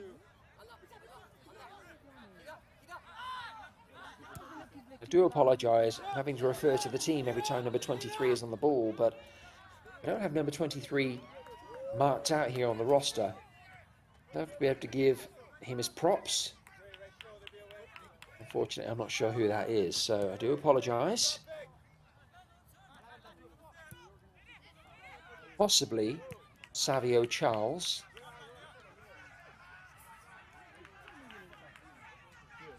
I wouldn't swear on it. No penalty kick. Rather oddly, no penalty kick, but the referee's giving a free kick the way of Inter Miami, which I'm not sure why. Why would you not just play on there? It's a rather odd decision. Unless the referee was blowing for a free kick based on simulation. If he was doing that, you think perhaps he would have carded little Haiti player. Well, there's a handball for you. I'm not a fan of the current handball rule, but that's about as obvious as it gets.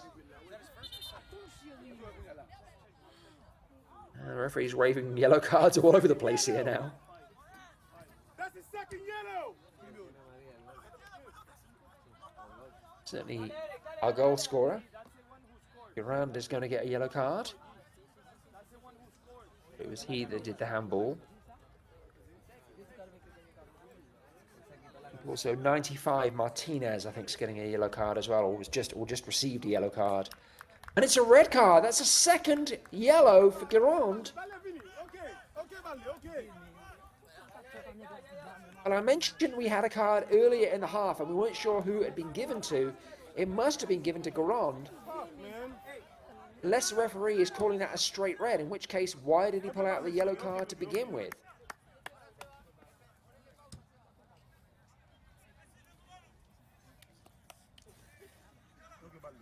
I'll talk about polarizing emotions for Gironde.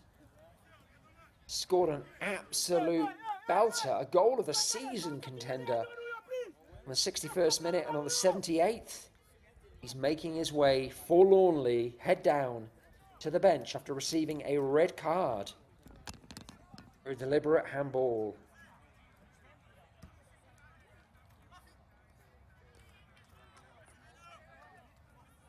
So little Haiti are going to have to play the remaining 11 minutes plus, a man down. And if this goes into extra time, another 30 minutes, good turn. Although Inter Miami will be wanting to make the most now of this 10 minutes, one-man advantage.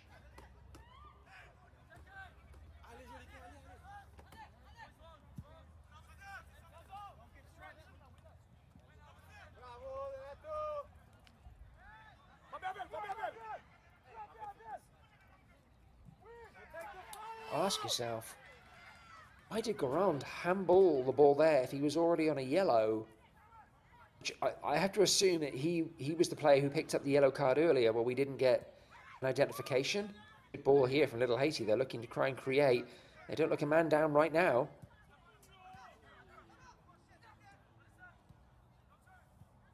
Come back to the Gironde situation here in a moment. Play Dirk! Play Dirk! Nice footwork from Martinez. Gets his pocket picked.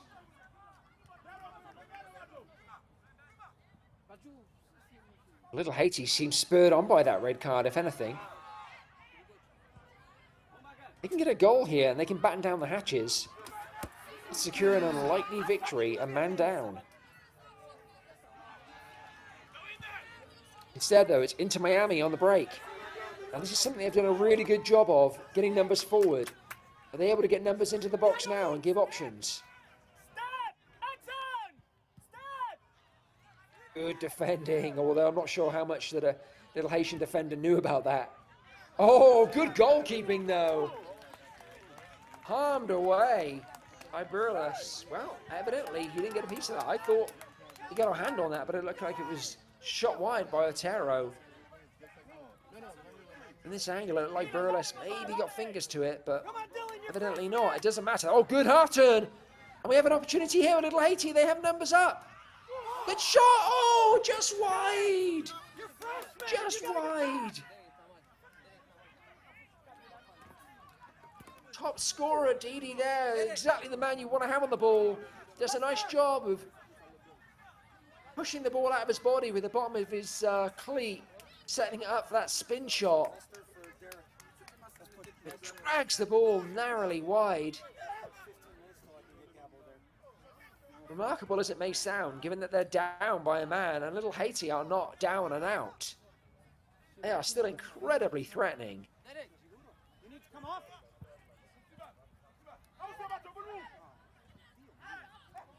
Loose ball from Little Haiti.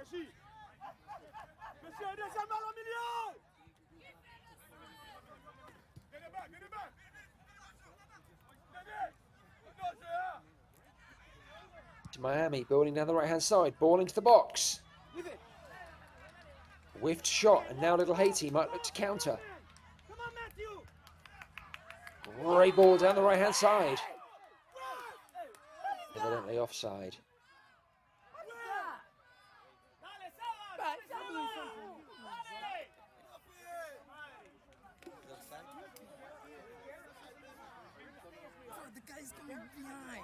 Circling back to my earlier comments regarding Gironde, again, if he knew he was in a yellow, why on earth did he stick his hand up? Knowing full well he would get another yellow card. And the ball was barely inside his half. It wasn't a high threatening situation. Moment of madness. Disappointing way for his evening to end. after that fantastic goal on the hour mark. Regardless of the whys and wherefores, little Haiti are going to have to deal with being a man down. Very brave goalkeeping from Burles. Might have a few more of those situations before the night is out, particularly if we end up going into extra time. You have to imagine that Inter Miami's numerical advantage is going to work in their favour. That's a great head down. Didi almost through. Wonderful flick. Jolicoeur. Jolicoeur has looked a threat all evening. Physical player. Very dangerous in and around the box. If I was Didi, I wouldn't be straying too far from him either. You have to imagine he's going to win most of the flick-ons, just as he did there.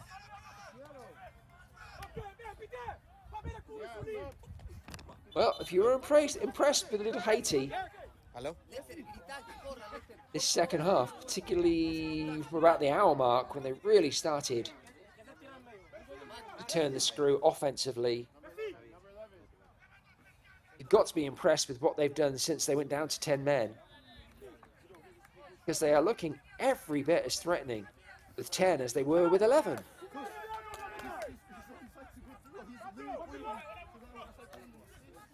You're the Inter Miami coach now, though. Yes, absolutely, you want to try and end this game in the regulation 90. But you have to fancy your chances if the game goes into extra time. That numerical advantage, that only gets more and more important as legs get more and more tired, and lungs harder to fill in this humid Florida.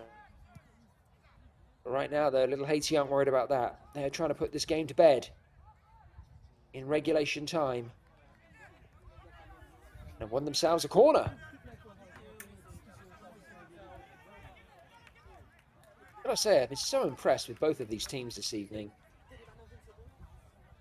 Inter Miami having a strong first half, little Haiti really coming into their own in the second half, but two teams that quite obviously deserve to be in this final. Playing some high quality soccer.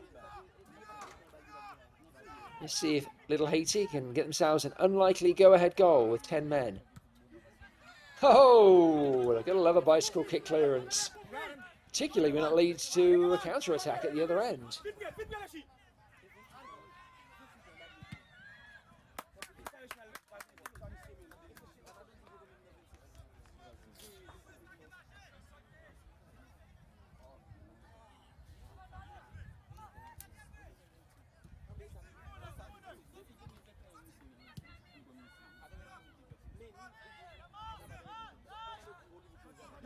Haiti with the clearance. Into Miami, back in possession. They craft something here. Delanoy trying to tiptoe his way through. Wins the ball back.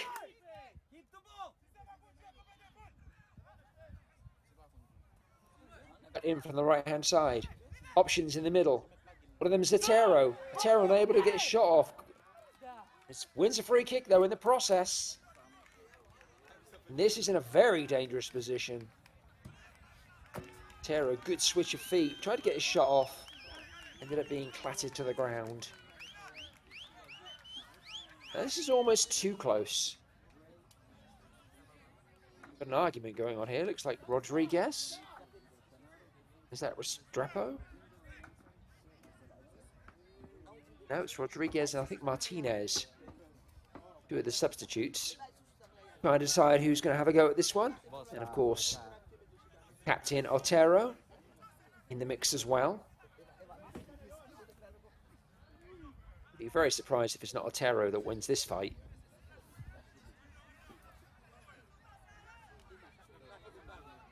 Little Haiti players doing their best to disrupt the situation. They're going to get themselves yellow cards. Is that a yellow and a red or just a yellow? Good grief, the referee flashed that so quickly.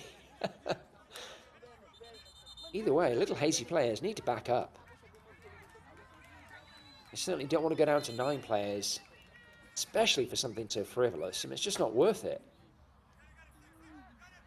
Right now, they're in this game, even with 10 men.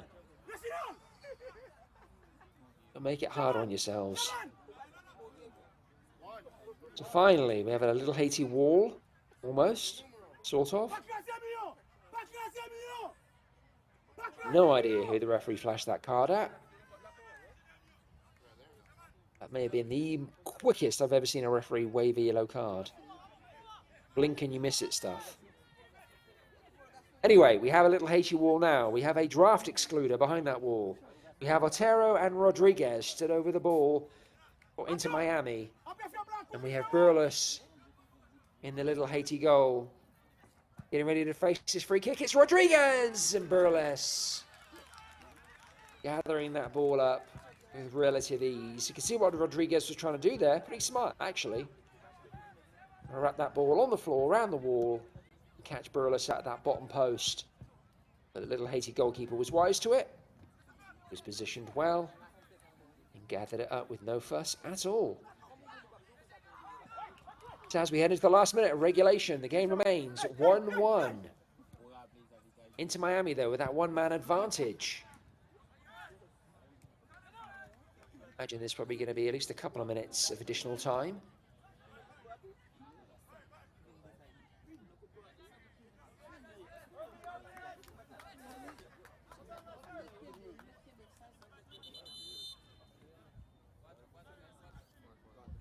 Burles having a word with his defenders. I suspect suggesting they need to clear the ball a little more quickly. Don't put themselves under quite so much pressure.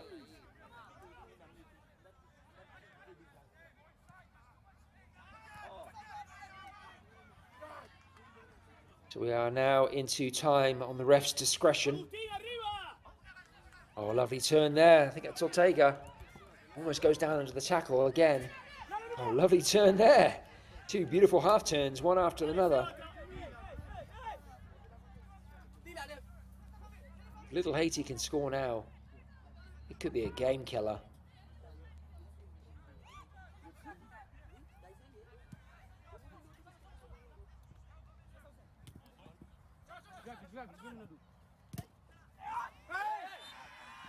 Be a yellow card forthcoming there. There should be a yellow card forthcoming there. I don't usually officiate games for referees, but there was absolutely nothing subtle about that, and certainly no attempt to go for the ball. A little bit of a mistake here, and then I think tiredness leads into that tug. And a yellow card for Giffard.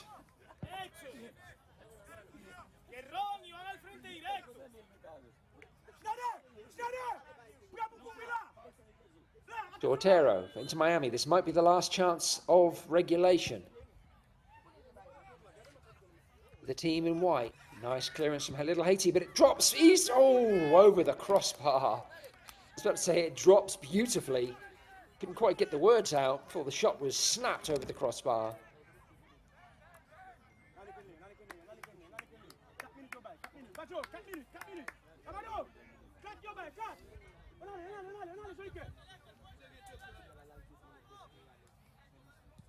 So caught it well, but it was always rising. Perhaps caught it a little too well.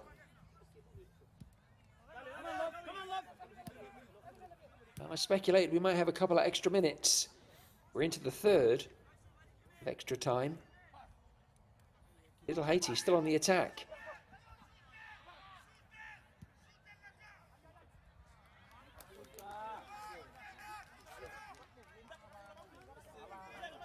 Able to make the most of it on that occasion.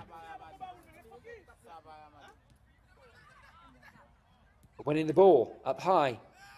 They have one last opportunity. Oh, great feat. Shot hits the defender. Think it's gone out for a corner? It has. Wonderful feat from Didi there. I don't quite know how he stayed on his feet. Made a rubber, evidently. He bounced off that tackle. Was able to get a shot off. Leading to the corner, and this could be the very last play of the game. Little Haiti are going to make sure that this is a quality corner. Give their strikers an opportunity to get on the end of this. It is a good corner. It's headed away there by Inter Miami. It's Didi with the shot. It's a defender. Great work though from Little Haiti, winning the ball back. No right to do so in that situation. And the referee calls full time as we head into the midway through the 94th minute. That's it. At least as far as regulation is concerned. We will be heading into extra time. This compelling South Florida Championship final isn't done yet. Inter Miami having the best of the first half, leading after 36 minutes with a goal through Martinez. A Little Haiti definitely coming back into the second half, looking threatening and dangerous and making the most of those opportunities on the 61st minute when Garand drove in an absolute pile driver from distance, leveling the score. Unfortunately, Garand shown a red card with about 15 minutes to go. Little Haiti, rather than just hanging on in there, continued to create chances. To be fair, either team could have put this game to bed before the final whistle of regulation. Neither did. The game remains tied, and so we head into extra time as we look to crown our UPSL South Florida champion. There's at least another 30 minutes before we can do that. Potentially penalties thereafter. We're going to take a little break and we'll rejoin you at the beginning of extra time.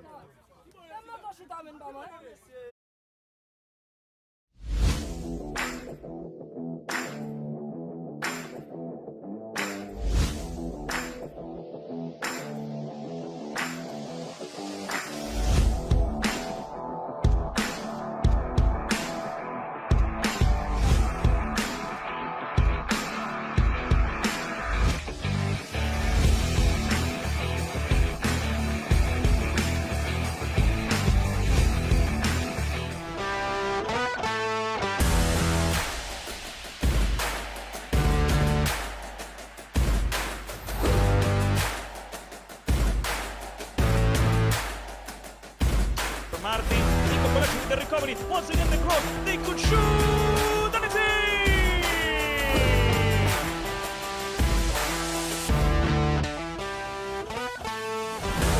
As that guy Fran, he gets inside and gets a shot past the goalkeeper. Wonderful work from Fran.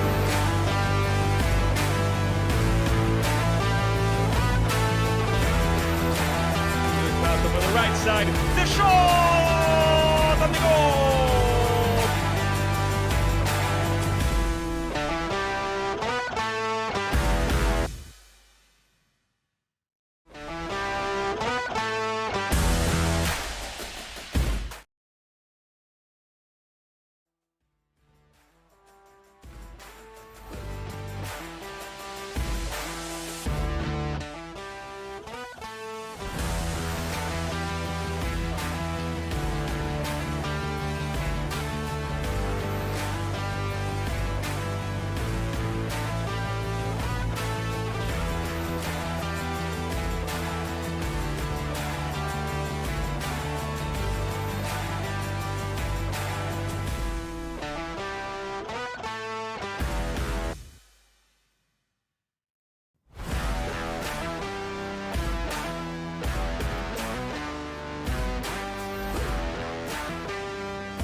Thank you for rejoining us here at Chase Stadium in Fort Lauderdale for this UPSL Florida South Division Championship Final between Inter Miami CF Academy and Little Haiti FC.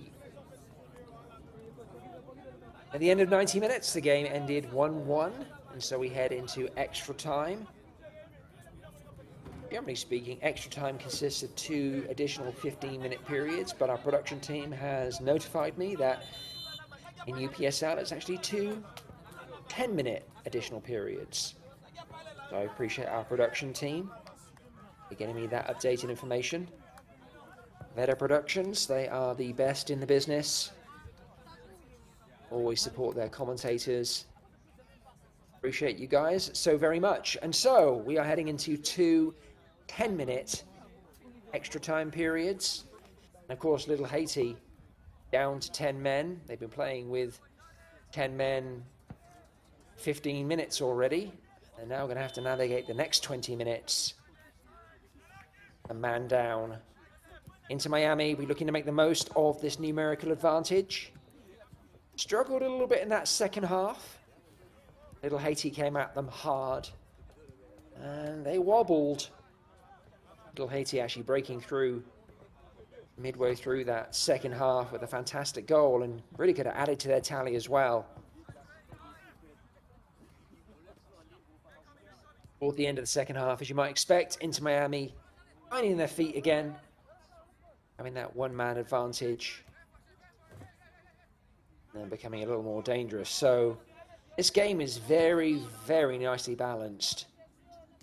It'll be interesting to see what Little Haiti do, whether they decide to sit in and just play purely on counter-attack, or whether they continue to press high and try and win the ball in the attacking third. Into Miami, you're going to have to be patient either way.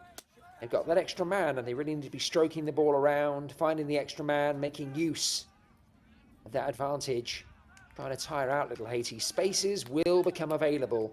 Opportunities will present themselves. I think if Inter Miami press too hard, Little Haiti are just going to collapse back and present 2 lines of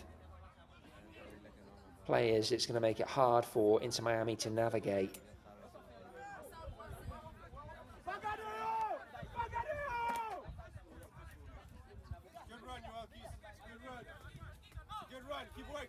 This is what Inter Miami are going to want to do. Play the ball around, try and draw Little Haiti out, create spaces in behind them.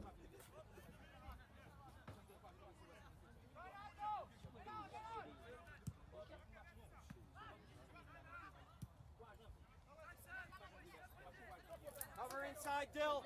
Cover inside since he's gone. Donato, organize.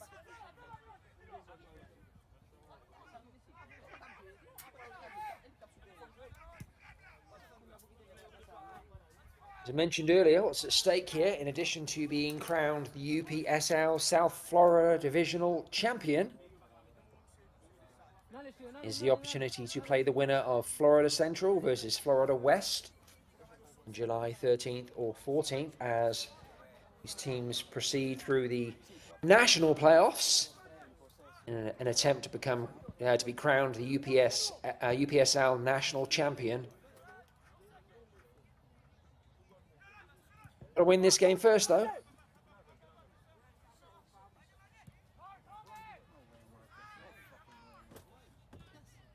Right now, it's anyone's game. Tied up 1-1.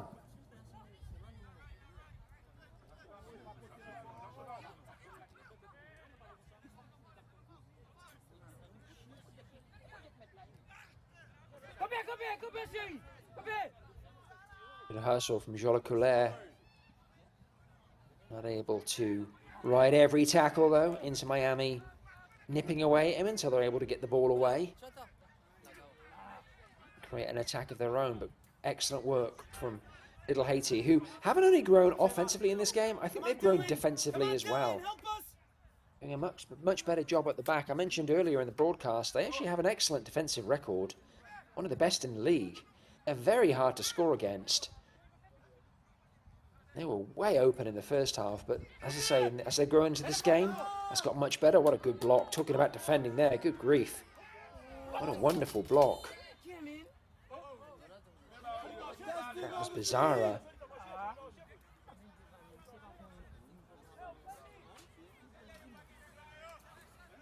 Two teams here with strong defences. Well, first off, excellent goalkeepers, strong defences, technical midfields, and then forward lines with a ton of pace and trickery.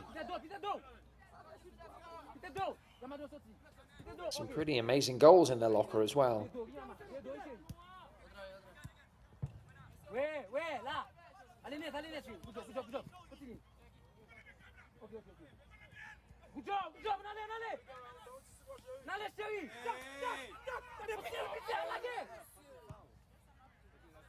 Well, Haiti looking to try and build down the left-hand side.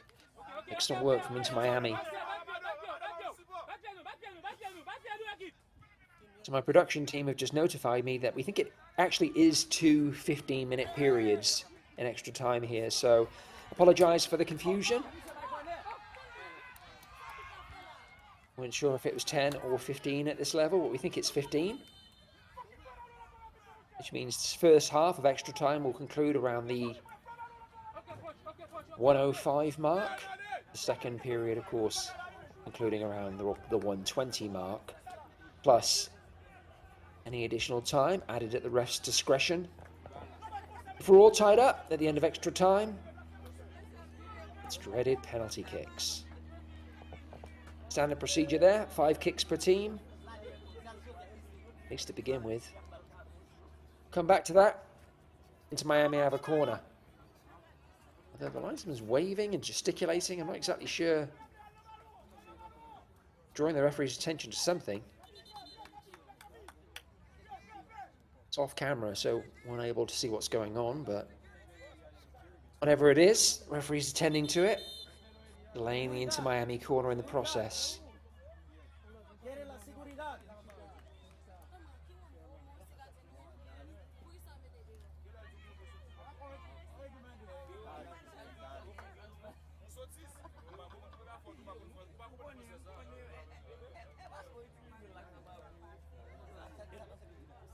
But he's still off screen. Be fascinated to know what's going on here. What if he's talking to one of the coaches, or there's an issue in the crowd?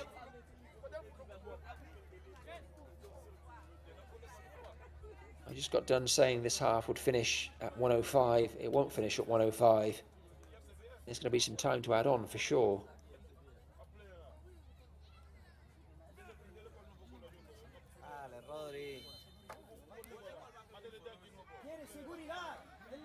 But I'll tell you, as a player myself, this is not a great situation for the players out there. They've just come off the back of a break. Muscles will have tightened up. They step back onto the field. They're a few minutes in.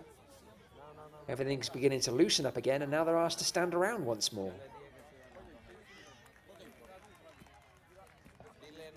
This is how cramps and muscle strains happen.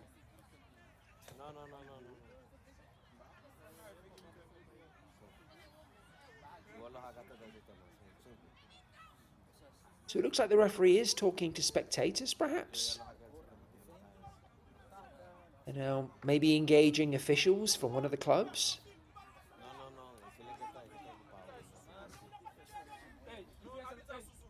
Either way, he's not a happy chappy. It looks like he's waiting on something to happen before he continues the game. Maybe one of the spectators to be ejected.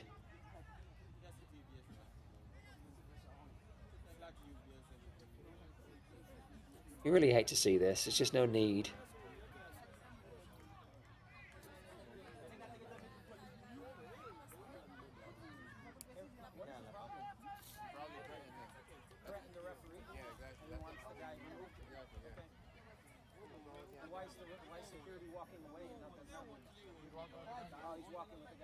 Looks like the offending individual's on his way out the stadium. So hopefully we'll resume this game here momentarily.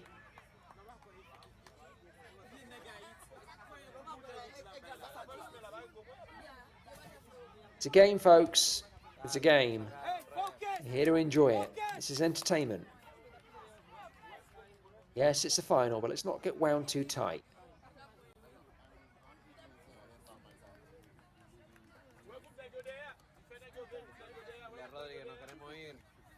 We're here to support and enjoy the talents of these young men. And right now, we're not able to do that.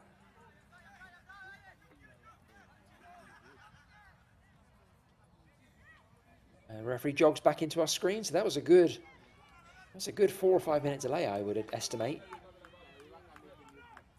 Finally, Inter Miami gets to take their corner. Again, long lofted ball to that back post. Their preferred corner. No one able to connect with it, but they might have an opportunity here to recycle. They're going the long way round. Nice pressure from Little Haiti. All the way back to their goalkeeper, which Inter Miami won't hate. Again, as I mentioned earlier, they'd be looking to draw Little Haiti out, trying to create spaces in behind. And now they have one of those spaces. But they also are offside. I'm the coach of Inter Miami. That's incredibly frustrating. Shouldn't be offside from a goal, from a deep clearance like that. Got to be able to time your run.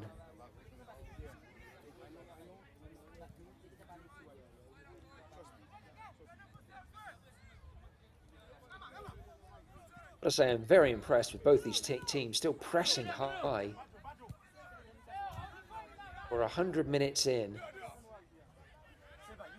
Temperatures about 83, 84 degrees with humidity, feels about 10 degrees hotter than that, and still, look at the effort that both teams are putting into this match.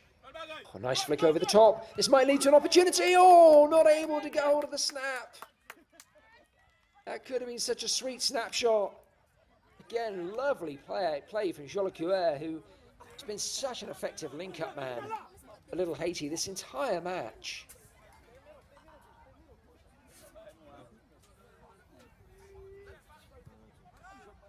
Maybe a little bit of tiredness in that finish. Either way, not able to make good contact with the ball. A relieved Stenhauser. Inter Milan goal. Gathering that ball up.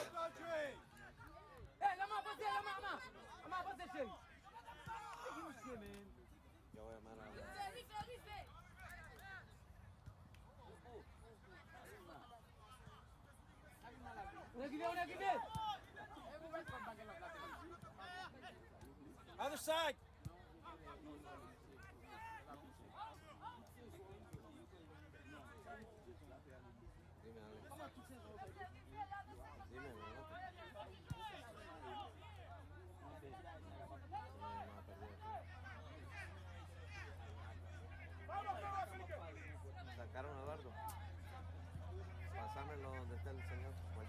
It's Miami now, being patient.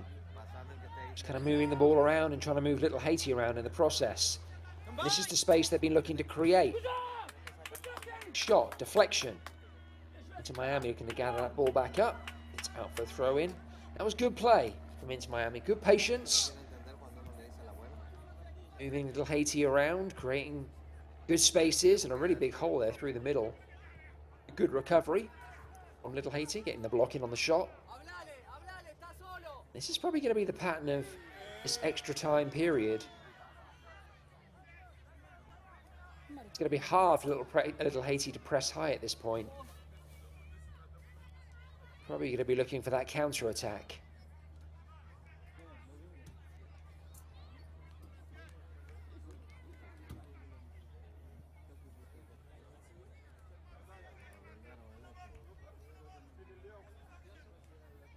Illinois looks to be in some discomfort.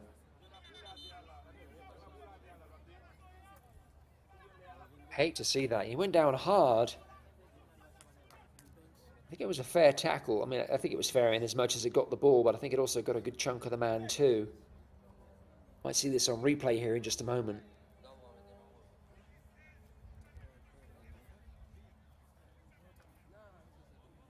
Hope it's nothing too serious. Into Miami's star man. Get ready. Jason, get ready. Milo, stay loose. Nacho, stay ready.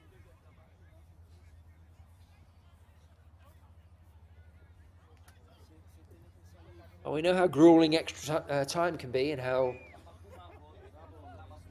mentally challenging PKs can be. Here we're going to see the replay of the injury. You know what? There was nothing on the ball. That was 100% man. Actually kind of surprised the referee didn't draw a card on that one. Speaking of extra time and penalty kicks, I want to give a shout out to the semi-finalists of the Euros. Most of those knockout games have gone to extra time, and in some cases, PKs, as they did today for England. Congratulations to England for winning out. They now play the Netherlands on Wednesday. And then the other semi-final, it's Spain versus France on Tuesday.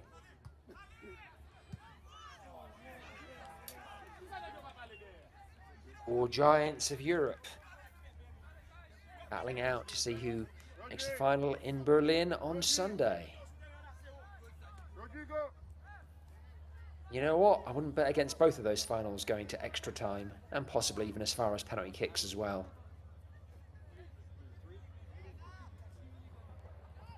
Who's my money on? Well, the heart says England, and it does every tournament, but the head says Spain.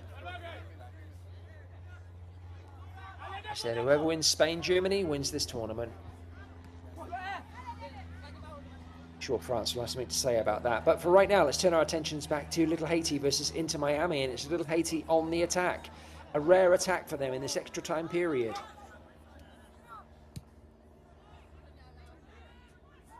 Long ball to no one in particular. Steinhauser able to gather that up and get Inter Miami going again. Terran are looking to break down the left-hand side. Good defending. We've seen some excellent sliding tackles in this game.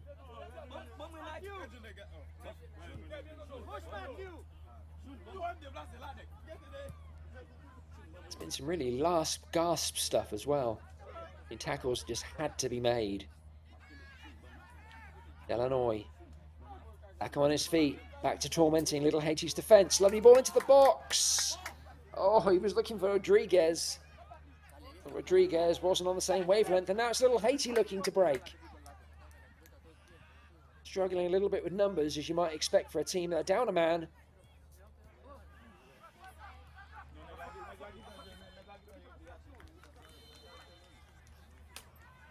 Just not enough quality in the final third. Well, I think the referee has just blown for the, half time in extra time. He did so on 106. Half supposed to go to 105, but we had that lengthy stoppage. So the referee certainly did not play the entire half there.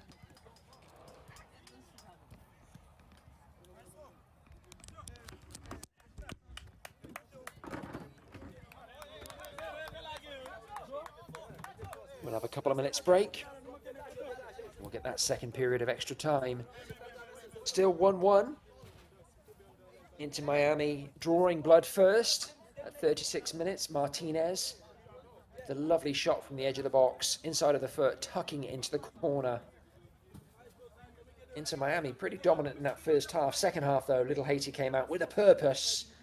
And on 61 minutes, Garand driving in an absolute rocket from nowhere.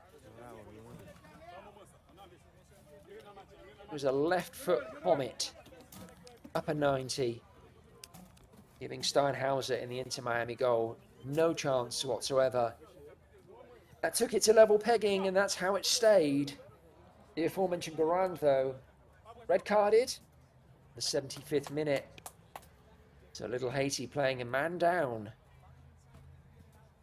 Not looking like they're a man down, though, during regulation.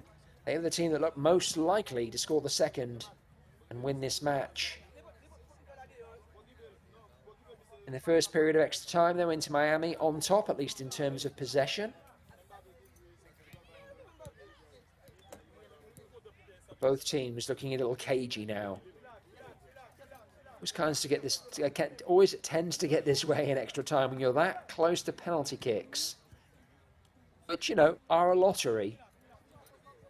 But they feel like a better outcome than going a goal down in extra time.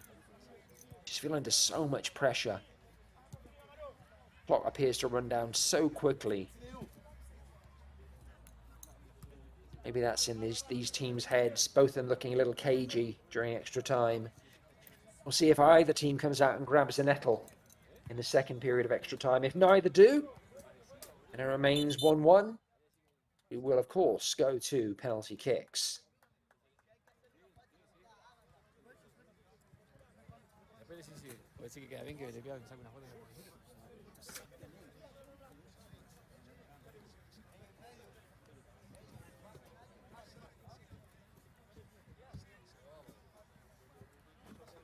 Into Miami, trying to do something they've only done once in 5 previous meetings with Little Haiti, and that's beat them. Only able to do that on one prior occasion. Little Haiti looking to duplicate their efforts of about a month ago when they came to this stadium and left with a 2-0 victory. Won't leave with a 2-0 victory, but if they can score a second goal, as they did on June 5th, that might be enough to secure them the NPSL Florida South Division Championship in this final. And seeing them playing the winner of Florida Central versus Florida West on July 13th or 14th.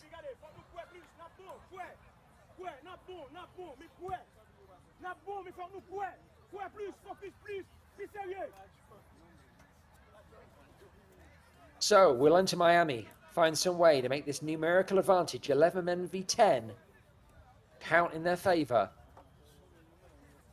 Or will Little Haiti do what they've done on more than one occasion this season, and that is win at the death, pull it out when it matters most. We're going to find out in the next 15 minutes. If we don't, we will from the spot.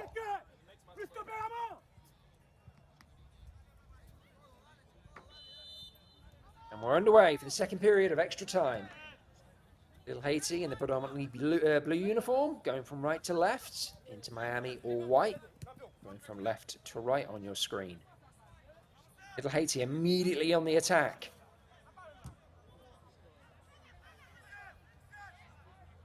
Spinning the ball out to the right-hand side. Looking now to get bodies up in and around the box. Create some opportunities for shots. That's one, and it's wide.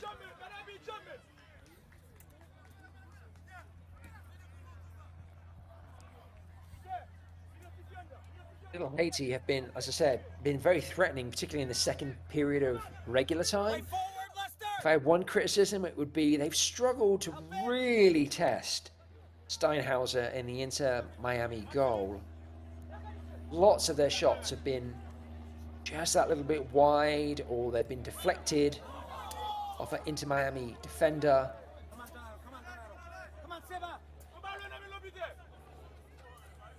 They've been very threatening without really putting Inter Miami to the sword. And the one goal they did score, as I've mentioned several times during this broadcast, was really out of nowhere. Absolute moment of genius. Completely out of the blue.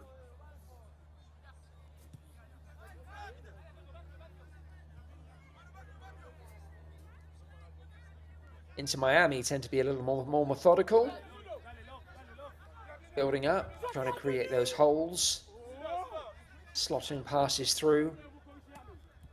And in doing so, have created several good opportunities for themselves in this game. As I mentioned before, they could have been 2-0 up before Little Haiti tied the game up. Seems like 100 years ago now that opportunity went begging. Pledo not able to get on the slotted cross from Delanoy at midway through that second half. Lovely ball over the top, just span away.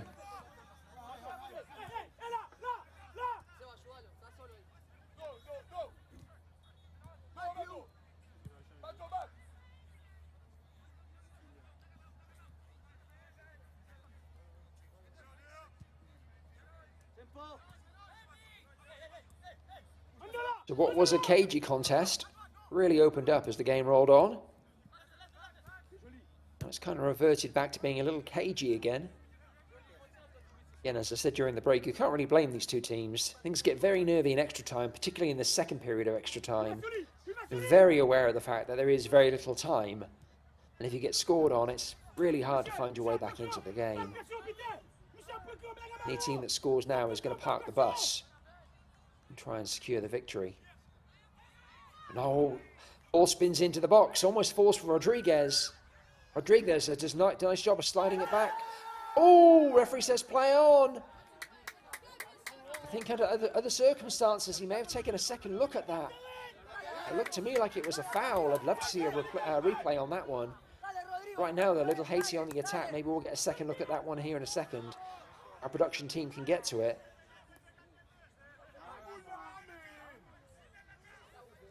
And I feel like that was all man and no ball. Referee's obviously a lot closer than I am.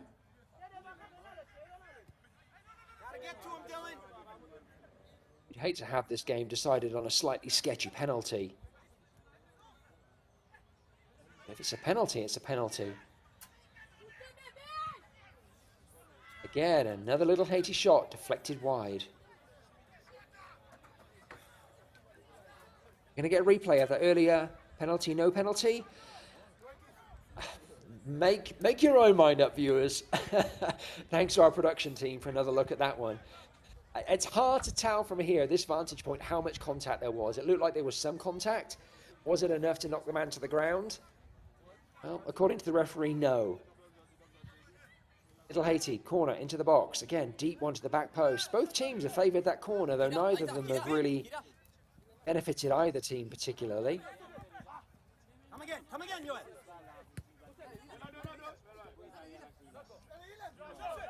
Looking for that back post and then header back into the box, which is a great corner if you can execute it well. Both teams have dropped corners in with just a little too much air. They've lofted in. They've also gone a little bit too deep as well on occasion. Makes it hard to generate any power. Shot across the face of goal. Steinhauser quite happy just to hold his hands up and say, yep, no danger there. He was right. Help us.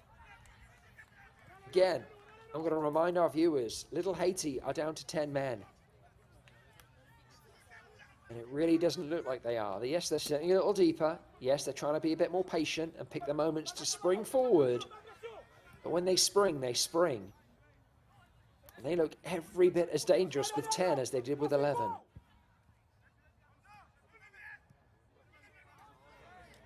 To Miami again, trying to be methodical, trying to build up.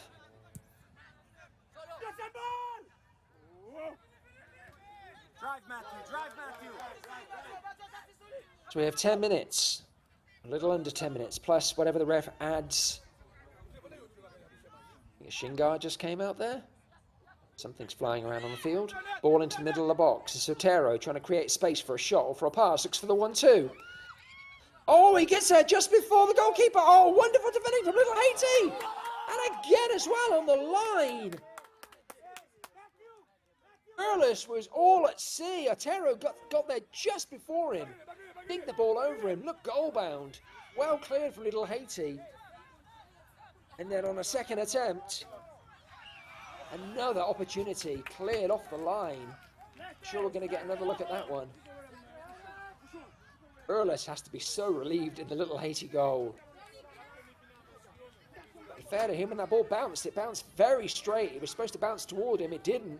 Little Haiti cleared their lines. Second shot comes in. Cleared again. Burles entirely misjudged that bounce. And Otero and co almost making the most of it.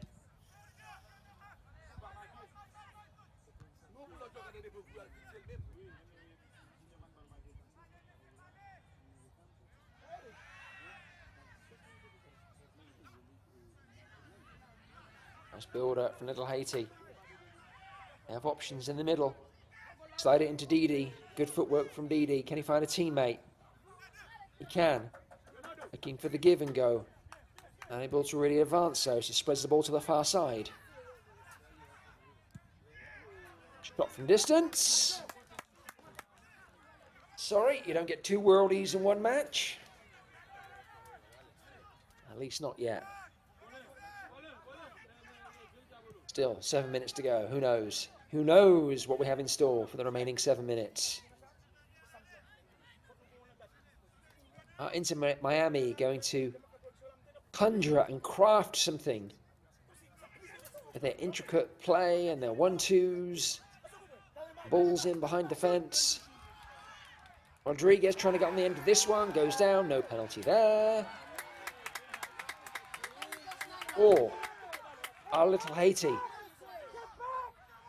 with their cut and thrust, their rapid counter-attack. Going to catch Inter Miami on their heels.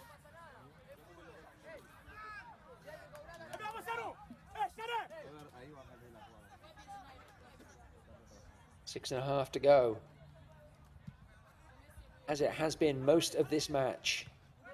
This game is so finely poised. It really could go any which way. Didi, Little Haiti's top goal scorer, on the ball. Slides it inside. It's slim pickings in terms of options on the table. Good ball in the middle though. Oh, player goes down, gets straight back up again. Again, so many bodies in the box. This is what Little Haiti have had to contend with. Great snapshot. This is what Little Haiti have had to contend with most of the game. I mean, you have to give props to the Inter Miami defense. Look how many bodies they have. 1, 2, 3, 4, 5, 7 bodies back behind the ball. They're the team with 11 men on the field versus 10. But they're not being lazy. They're working as a complete unit. And they're making it incredibly difficult for Little Haiti to get a clear line of sight on goal. Jolicoeur with the latest Haiti strike. Well struck. But ultimately it's span wide. A little over 5 minutes still to go. If there's no score, we're going to penalty kicks.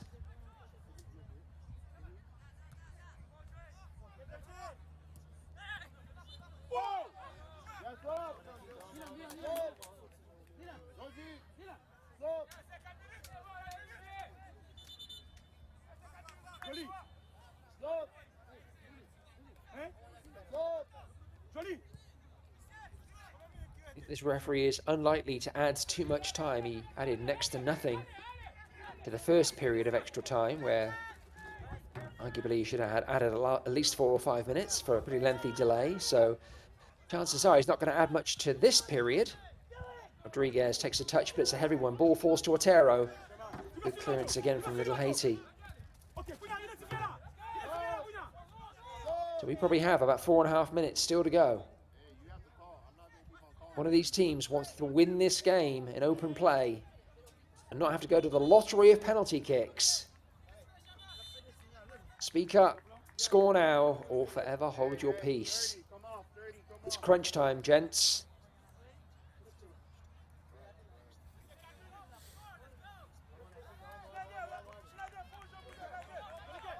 Late sub for Inter Miami.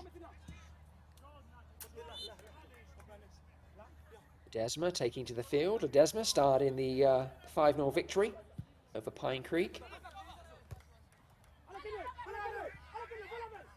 So, excuse me, Pinecrest. Just double checking my notes now. We may have a game-winning goal! Didi slides it in! That could be the goal that wins the NPSL South Florida Championship!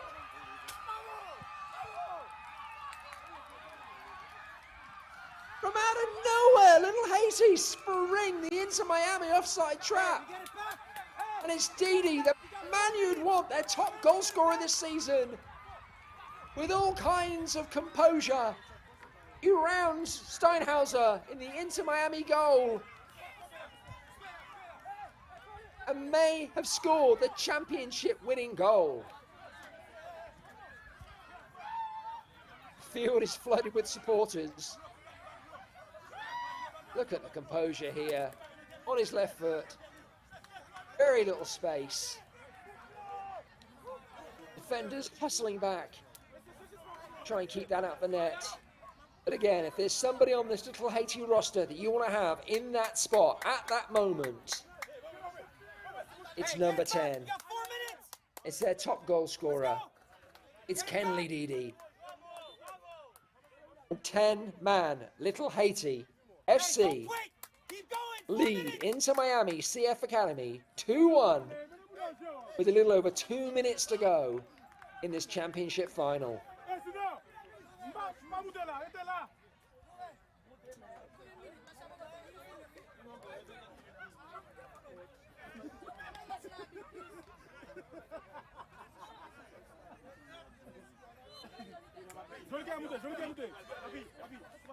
Inter Miami are going to be desperate at this point. They've been one man up with 15 minutes still to go in regulation time and all of this extra time.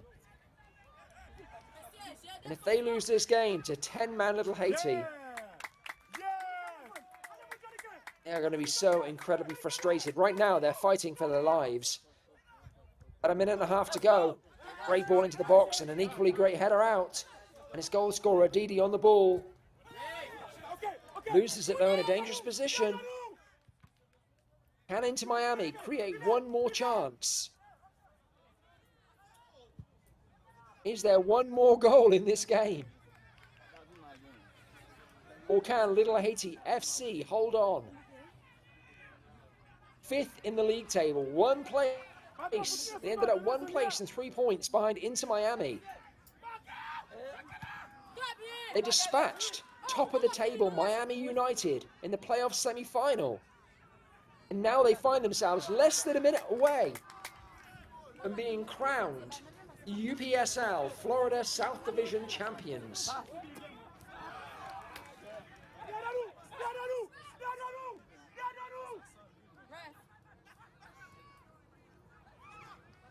Ball in behind. Burles gathers it up and will lay there for as long as he's allowed.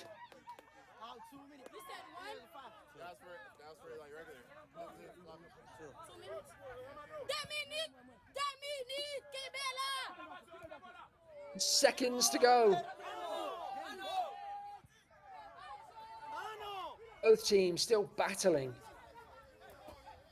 What a game it's been. Started off a little slow, but built up into a marvelous crescendo. Now we're at time at referee's discretion.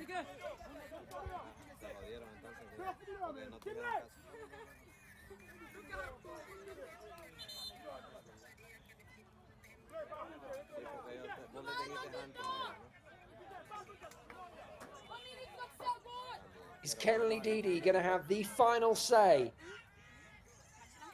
Is his going to be the final goal of this championship match?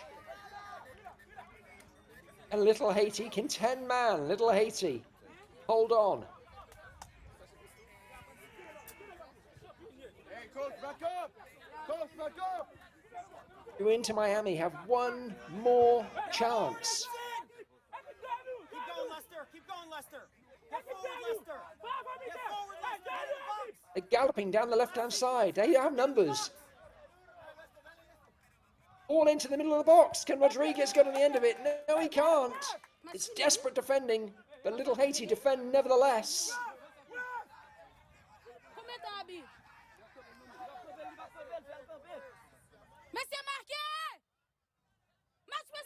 Got to get the ball into the box. They want any chance of scoring. Oh, good work down the right-hand side. All out for a corner. This could be the very last action of the game.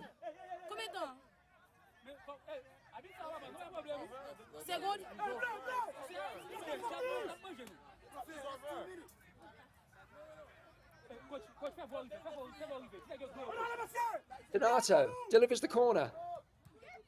Headed away by Little Haiti. Gathered up by the Little Haiti goalkeeper. I think they were calls for a handball. The referee didn't see anything. I didn't see anything. Burles doesn't care whether or not anyone saw anything. He doesn't hear a whistle. And then the whistle goes. The only whistle that matters. The whistle that brings this United Premier Soccer League Florida South Division Championship Final to a close. Little Haiti FC, your champions of the Florida South Division, beating Inter Miami CF Academy by a score of 2-1. What a game. What an incredible final. Martinez opening the scoring for Inter Miami on the 36th minute. Durand with an absolute worldie on the 61st minute. And then it was back and forth, opportunities at both ends. Two incredibly courageous teams.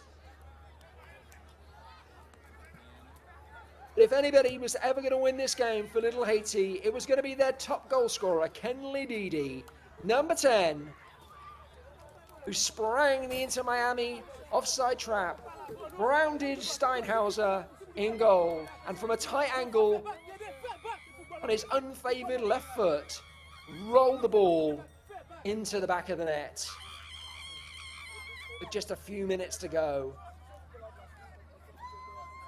Again, this was 10-man Little Haiti, who in the 75th minute lost the scorer of their first goal, Durand, to a red card, and somehow dug deep, somehow found a way to hold off the white tide of Inter Miami, and found a way to win this game at the death. A heroic performance.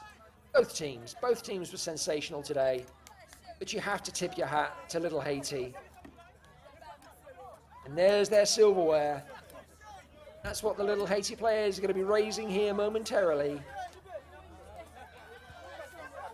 Congratulations again to Inter Miami for a fantastic season. They gave me one of my games of the season. I had the privilege of commentating on their 5-0 victory over Pinecrest. That was an absolutely phenomenal display. Today they just came up a little bit short. Little Haiti digging deep, finding that winning goal when it mattered most.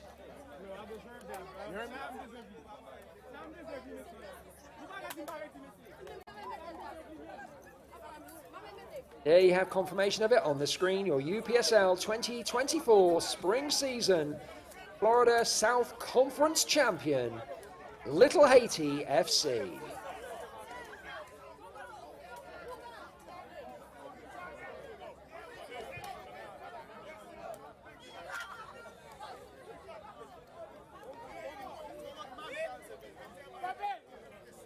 There's Little Haiti, who will play the winner of Florida Central versus Florida West.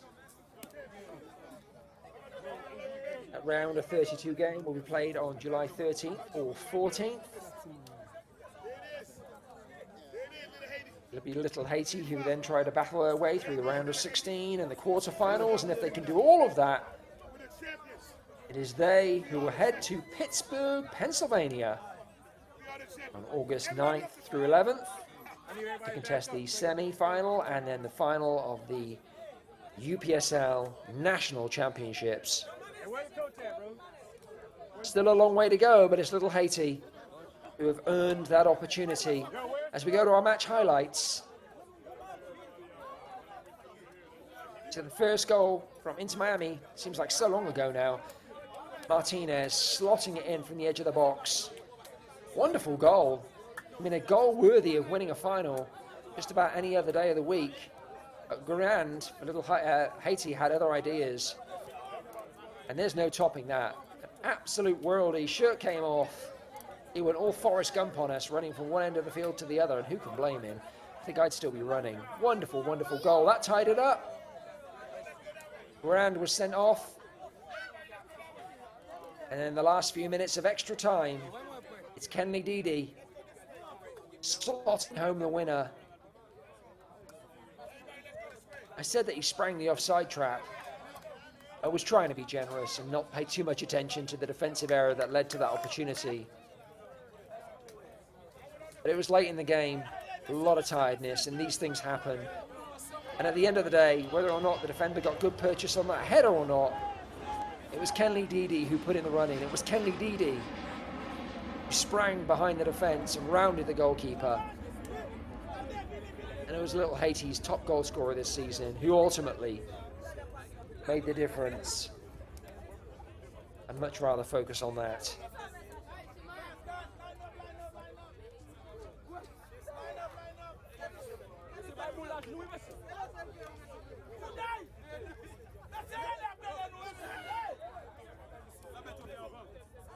So we're going to hang around here for the awards ceremony. See that beautiful trophy lifted.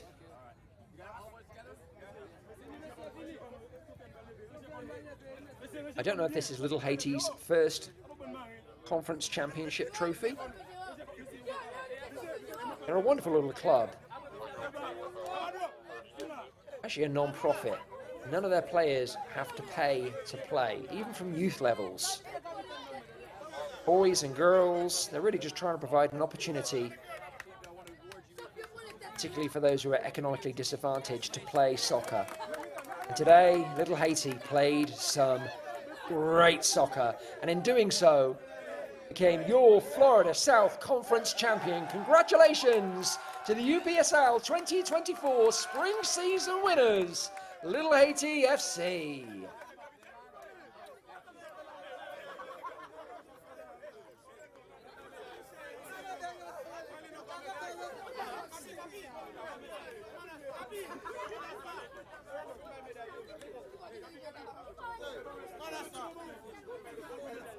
I'm going to leave you with these wonderful scenes as the players collect their medals.